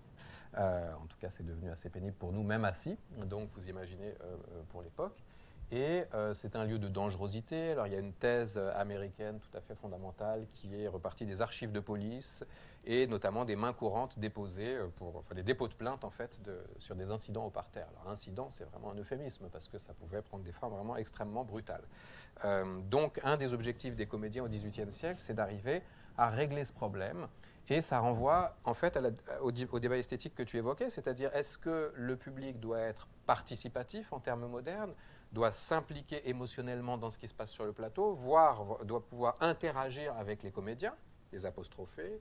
Il n'y a pas que les gens sur scène qui parlaient aux comédiens. Et donc, à partir de ce moment-là, être dans une émotion partagée, ou au contraire, est-ce qu'il doit être dans le confort du fauteuil, on parlera un siècle plus tard du théâtre dans un fauteuil, c'est-à-dire en fait dans une attitude proche de celle de la lecture, qui permet de libérer l'esprit des contingences du corps, et donc d'être dans une émotion de type beaucoup plus contrôlé, dans un rapport beaucoup plus intellectuel au théâtre. Et donc là, il y a un débat notamment entre les auteurs à l'époque. Diderot, on retrouve étant partisan justement du jeu, de la participation émotionnelle, d'autres comme Marmontel, comme Larpe, grand critique de l'époque, considérant qu'au contraire, on doit être dans les conditions de confort maximum pour pouvoir apprécier tout le génie du texte. Donc on voit bien que c'est presque aussi déjà le premier élément de réflexion sur le rapport texte-performance qu'on retrouve aujourd'hui dans les discussions autour du théâtre. Et ce débat est finalement tranché dans les années 1680 en faveur d'un parterre assis. Donc on va asseoir le... Ouais. 1780. 1780. Oui. Oui. T'as dit 1680. Ah pardon, ah oui, 1780 bien sûr. Bon, vous étiez vigilant. 1780, donc en fait à peu près à la même période que ce débat sur le quatrième mur, ce qui veut dire qu'évidemment tout à coup on peut mettre beaucoup moins de personnes au même endroit, qu'il va falloir trouver des contreparties, des valorisations financières, etc. etc. Et cette façon d'asseoir le théâtre, on peut la lire aujourd'hui avec le recul du temps comme une tentative de domestication d'une certaine façon du parterre, comme une tentative de neutralisation du public, de la représentation. Et ce n'est pas la moindre des ironies de l'histoire que de voir qu'aujourd'hui, un certain nombre de metteurs en scène d'avant-garde cherchent à retrouver ce rapport direct avec le public, ce rapport d'adresse finalement entre le comédien cabotin et des spectateurs participants. Et que d'ailleurs certains metteurs en scène invités par la troupe se heurtent à ce problème-là, je pense en particulier au spectacle de Ostermeyer sur Shakespeare, qui crée un long dispositif qui va venir justement traverser les rangées de spectateurs assis et permettre vraiment de casser cette frontière imaginaire entre la scène et le plateau, qui va faire jouer les comédiens dans toutes les ressources de leur art avec le public, et qui, quand même, certains soirs ne fonctionnait pas du tout, parce qu'on n'est plus du tout dans cette culture de spectateur. Non que la pièce soit mauvaise, non que les comédiens ne jouent pas d'adresse, au sens propre comme au figuré, mais parce qu'en fait, on ne s'autorise plus aujourd'hui à réagir en temps réel. Il y a une sorte d'inhibition entretenue chez le spectateur. Donc voilà, ce livre, ça a été aussi toute une histoire un peu somatique, matérielle, là encore, finalement, du spectateur de théâtre, par son incarnation, qui nous a beaucoup intéressés et qui, de nouveau, a rencontré, comme tu l'évoquais, des trésors d'archives, à la fois sur le plan iconographique et sur le plan proprement archivistique.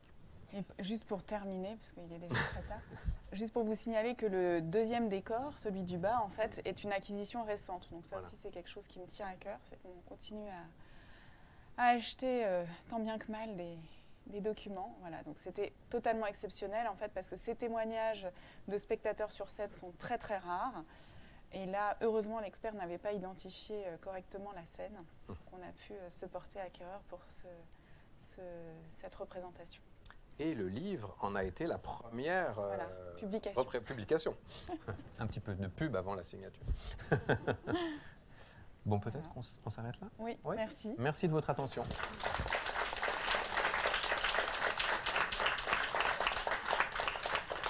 J'ai une question concernant la censure à la Comédie Française, où, donc à propos de ce comité de lecture qui choisissait les textes qui allaient être lus ou non.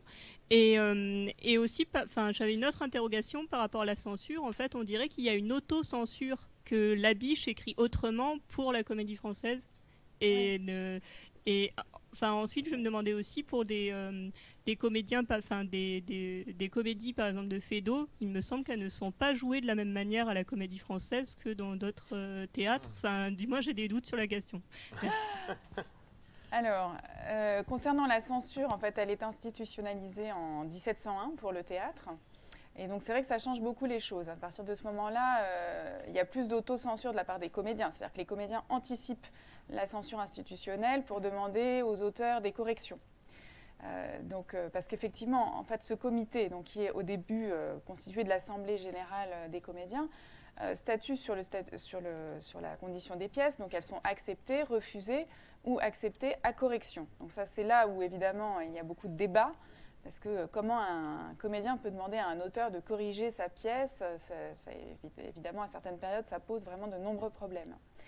On va dire que la fin de ce système, c'est vraiment le début du XXe siècle, à un moment où en fait, on joue la pièce d'Octave Mirbeau, les affaires sont les affaires, et en fait, Mirbeau était vraiment un très grand polémiste, et il a très bien compris qu'en présentant cette pièce à la Comédie Française, il allait se voir notifier des corrections, et il va monter l'affaire en épingle dans la presse.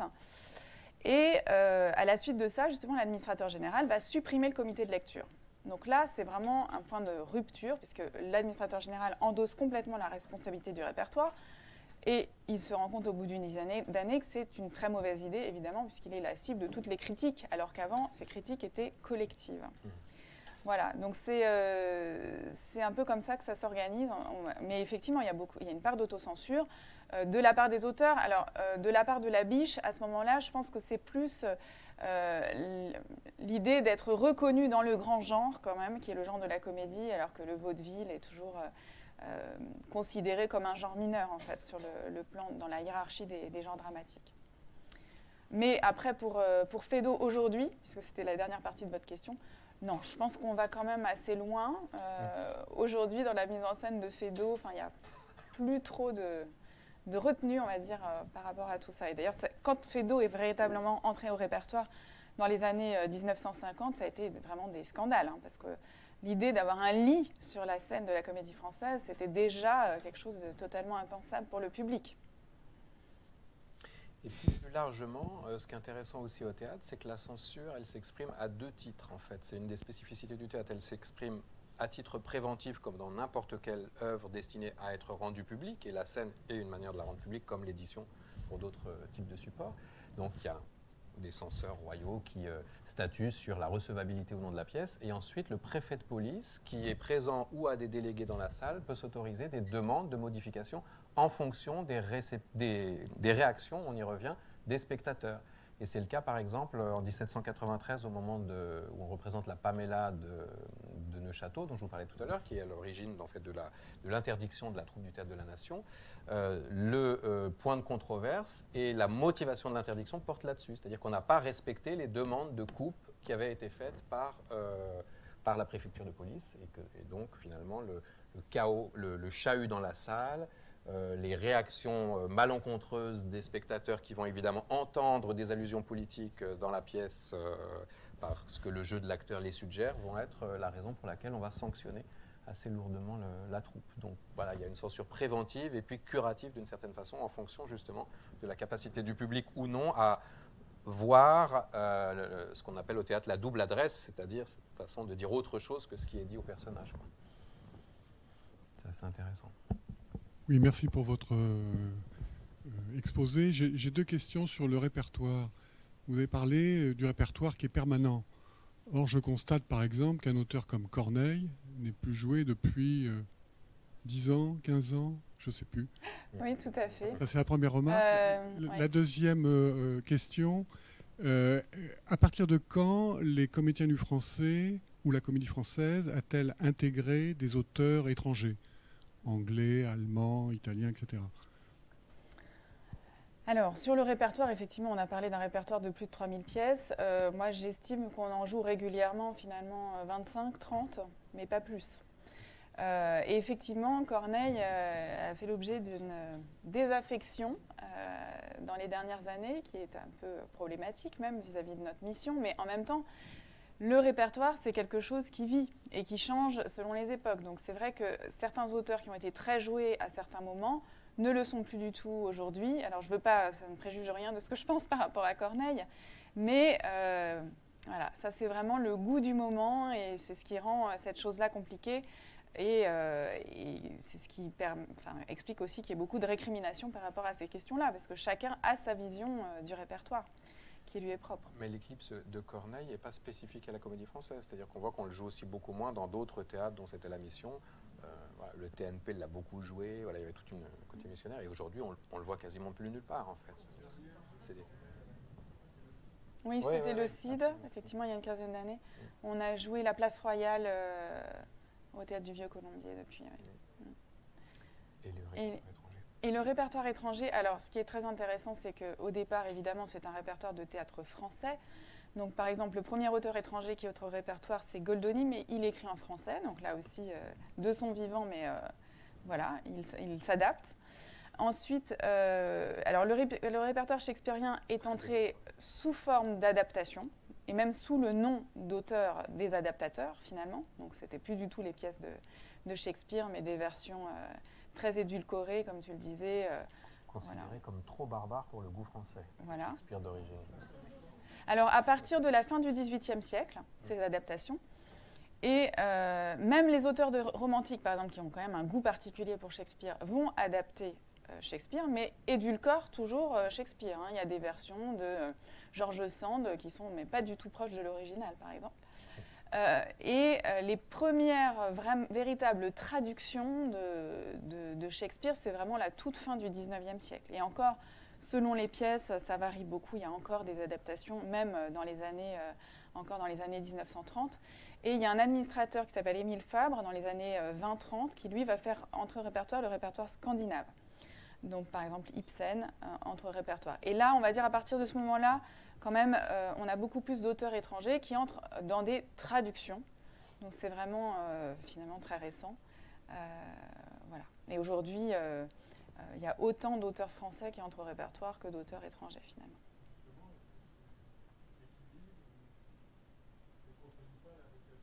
Ouais. Oui. Alors ça, c'était la vocation d'origine. Hein. Depuis le décret de 1995, c'est bien sûr étendu au répertoire étranger, heureusement. Après, sur la vocation, sur le répertoire, aujourd'hui, par exemple, on monte des adaptations de scénarios de films. Donc là, on a beaucoup d'interrogations là-dessus. C'est-à-dire que les acteurs en comité de lecture, puisque ce comité de lecture a été réactivé suite à cette interruption, ils lisent en fait un scénario et même parfois, par exemple, l'année dernière, on a monté Fanny et Alexandre, donc c'était à partir d'un roman, d'un scénario de film, d'une série qui avait été développée par la télévision. Enfin, donc c'est vraiment un matériau complètement composite. Donc on juge, on va dire, le répertoire même plus sur un projet de mise en scène, de metteur en scène, que sur un texte qui est écrit.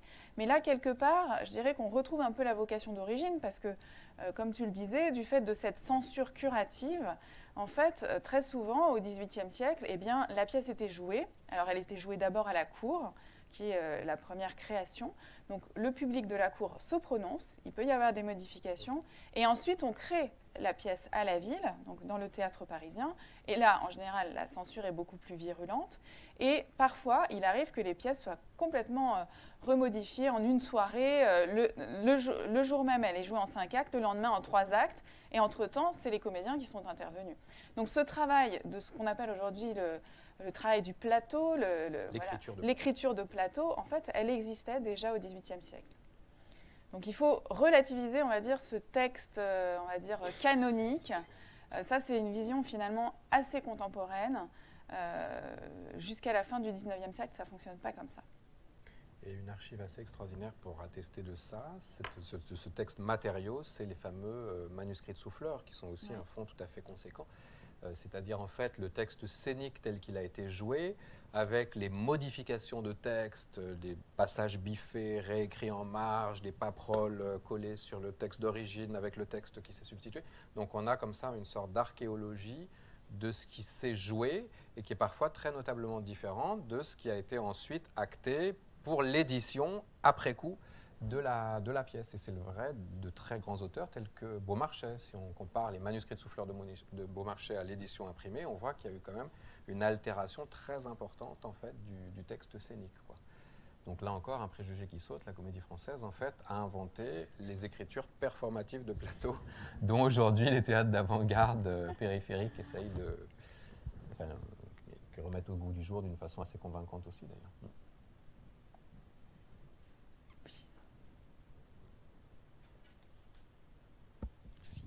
D'abord, merci beaucoup, c'était tout à fait passionnant.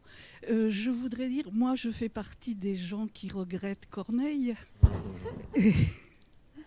Et en fait, je pense que mon erreur, c'est de confondre répertoire et patrimoine. Dans mon idée, le répertoire, c'était le patrimoine, et le rôle de la Comédie Française, c'était que tout le monde, à toutes les générations, arrive à le retrouver. Et donc, c'est comme ça que je le regrette. D'autre part, dans ma jeunesse, où j'allais à la Comédie Française très régulièrement, on avait la chance d'avoir des levées de rideau. Oui. Et de ce fait, le répertoire pouvait être encore beaucoup plus développé, et ça a disparu complètement. Est-ce que c'est pour des raisons purement économiques, ou est-ce que ça n'intéresse vraiment plus personne ? Alors, c'est pour des raisons artistiques, je dirais. Alors, c'est vrai qu'on n'a pas beaucoup parlé d'alternance, et ça, c'est pourtant effectivement un des piliers, c'est très important. Donc, l'alternance, c'est le fait de jouer alternativement les pièces. Et quand on fait le compte, au XVIIe siècle, on jouait une centaine de pièces différentes par an.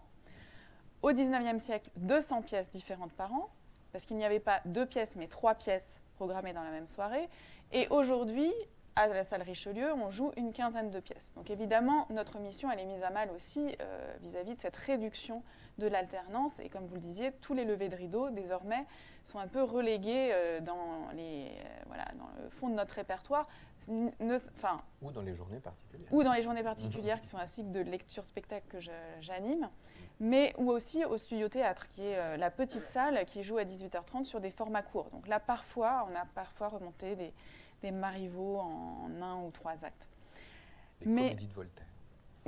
Voilà. Mais c'est vrai que c'est en fait une question artistique, parce que à partir du moment où la mise en scène s'est vraiment développée à la Comédie Française, on n'arrivait plus à loger dans la cage de scène un grand nombre de décors. Donc à partir du moment où on a un décor par spectacle, et non pas comme au XVIIIe ou au XIXe siècle, un décor interchangeable qu'on colle à toutes les comédies, eh bien, on est obligé de faire face à cette réalité matérielle qu'il faut ranger les décors. Et la cage de scène n'est pas extensible et peut aujourd'hui faire cohabiter 6-7 décors maximum, mais pas plus.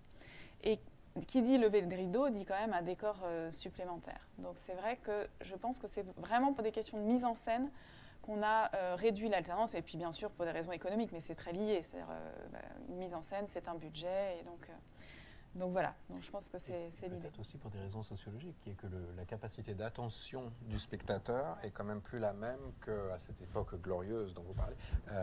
Non mais voilà, c'est vrai que... Alors la forme courte fonctionnerait très bien, mais pas associée à une forme longue.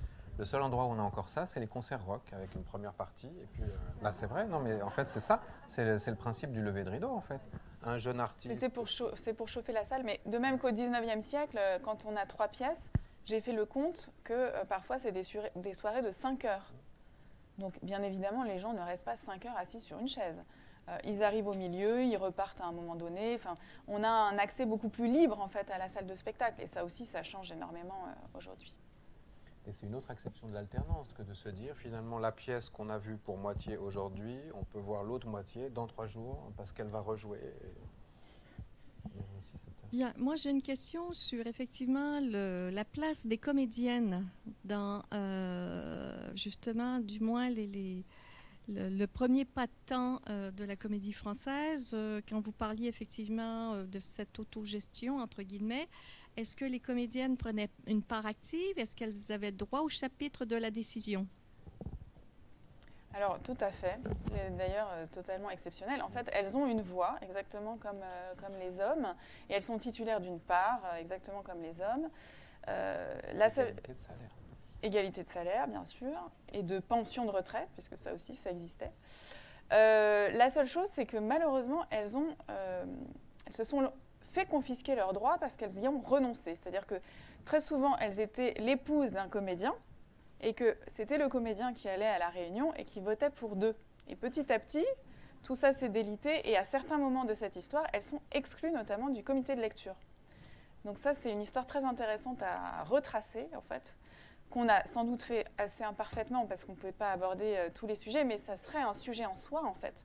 La place des femmes dans la gouvernance de cette institution, ce serait vraiment très intéressant de suivre ça historiquement. Le comité très oui, féminisé. Voilà. Ouais. Voilà, donc là, on est à la fin du 19e siècle, c'est le comité de lecture, et voilà, vous constatez que ce ne sont que des hommes. Donc à cette époque-là, c'était effectivement le cas.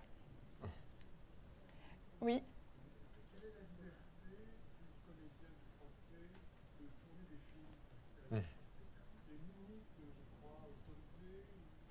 Alors aujourd'hui, il faut que le comédien pose un congé, c'est-à-dire qu'il faut qu'il soit autorisé en fait à s'absenter pendant une période donnée. Donc ça, c'est le fonctionnement actuel, mais évidemment, ça s'est mis en place très lentement au cours du temps. Et au début, l'institution s'est complètement fait déborder par les comédiens qui étaient en fait justement là à l'avant-garde, puisqu'ils ont fait partie des tout premiers films de fiction qui s'appellent les films d'art, qui était une entreprise vraiment artistique, qui s'est articulée autour de 2 créateurs qui s'appelaient les frères Lafitte et de la maison de Pathé, qui avaient eu l'instinct en fait par rapport à ça de se dire que le cinéma pouvait sortir des sujets proprement documentaires pour faire de la fiction. Et les tout premiers à s'être engagés dans cette aventure, c'est les comédiens français, avec un comédien qui s'appelle Charles Le Bargy notamment. Et évidemment, ces gens s'absentaient parce qu'ils étaient passionnés par cette nouvelle forme de spectacle, ils inventaient le cinéma. Donc, ils restaient absents pendant des mois et des mois. Donc, petit à petit, la troupe a été obligée de réglementer les sorties des comédiens au cinéma, mais c'était très difficile parce que c'était très attrayant, évidemment, avec une exposition médiatique qui était hors de propos avec ce qu'on leur proposait à la Comédie Française. Alors, ils demandent un congé et ça leur est c'est accepté ou refusé. C'est à la discrétion de l'administrateur en fonction de sa programmation. C'est-à-dire que si ça ne colle pas avec la programmation, ça devient très compliqué parce que ça veut dire qu'il faut remplacer la personne, refaire un costume, donc ça veut dire des coûts, etc. Après, évidemment, je ne vous cache pas que certains ont plus de latitude que d'autres. Voilà. On a certaines stars dans la troupe qui font que... Ils se reconnaîtront à l'écran. Oui.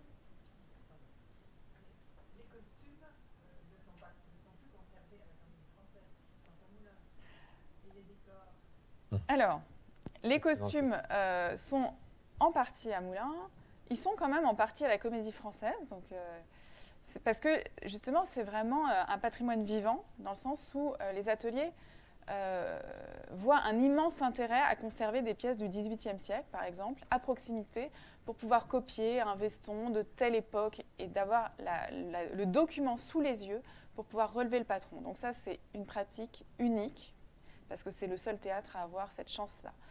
Donc petit à petit, ça part à Moulins, mais vraiment, c'est pas moi qui gère les costumes, par exemple, vous voyez, à la Comédie Française. Les décors, donc c'est un très gros problème, parce qu'évidemment, ça prend beaucoup de place. Nous avons des ateliers de décors qui sont situés à Sarcelles, et dans ces ateliers, alors ce qui se passe, c'est qu'en fait, on joue un spectacle et au bout d'un moment, l'administrateur casse le décor. Donc, c'est-à-dire qu'on arrête de jouer ce spectacle officiellement. Et donc, théoriquement, le décor doit être détruit. Alors, on le démembre, on en recycle des parties en décor de répétition. On en donne d'ailleurs aussi des parties à certaines troupes pour des éléments structurels, des planchers, des choses comme ça. Mais en fait, les gens de Sarcelles, qui sont vraiment des menuisiers, des serruriers, des décorateurs, ont conservé en fait des décors depuis les années 50. Et ça, c'était vraiment leur domaine privé, finalement. Ils avaient pris la responsabilité en disant, voilà, ces spectacles sont trop importants. Et aussi, ils représentent une part du savoir-faire de nos métiers qu'il ne faut pas détruire. Donc, on a eu affaire à cette situation il y a quelques années parce qu'on a fait des travaux dans ces ateliers qui étaient absolument nécessaires pour des questions de sécurité. Et donc, on a redécouvert ces 3 ou 4 décors qui avaient été conservés. Donc, évidemment, là, quand on retombe en 2018-2017 sur un décor de Suzanne Lalique qui date de 1952 pour le Bourgeois Gentilhomme, qui est un spectacle qui a été le premier spectacle à avoir tourné en URSS après la révolution bolchevique, on se dit non, alors là, qu'est-ce qu'on fait? Donc ces décors, on va dire que je les ai un peu refourgués à Moulins de force, qui n'en voulait pas. Mais voilà, j'ai écrit au maire de Moulins en lui disant que ce n'était pas possible de détruire celui-là, celui d'Athalie, qui avait été fait par le décorateur Jean Carzou, et celui de Gilles Ayot pour la Bérénice de Gruber, qui est un spectacle mythique qui a été joué en 1984. Donc ces 3 décors ont été conservés, mais ils sont, voilà, je crois que Moulins ne les a pas inscrits à leur inventaire, considérant que ce n'était pas de son ressort. Donc ça reste très précaire, mais ils sont en tout cas dans un local fermé pour l'instant. Voilà. Mais ce qui est très intéressant, c'est que ça met en jeu aussi des techniques de montage qui sont propres à nos machinistes.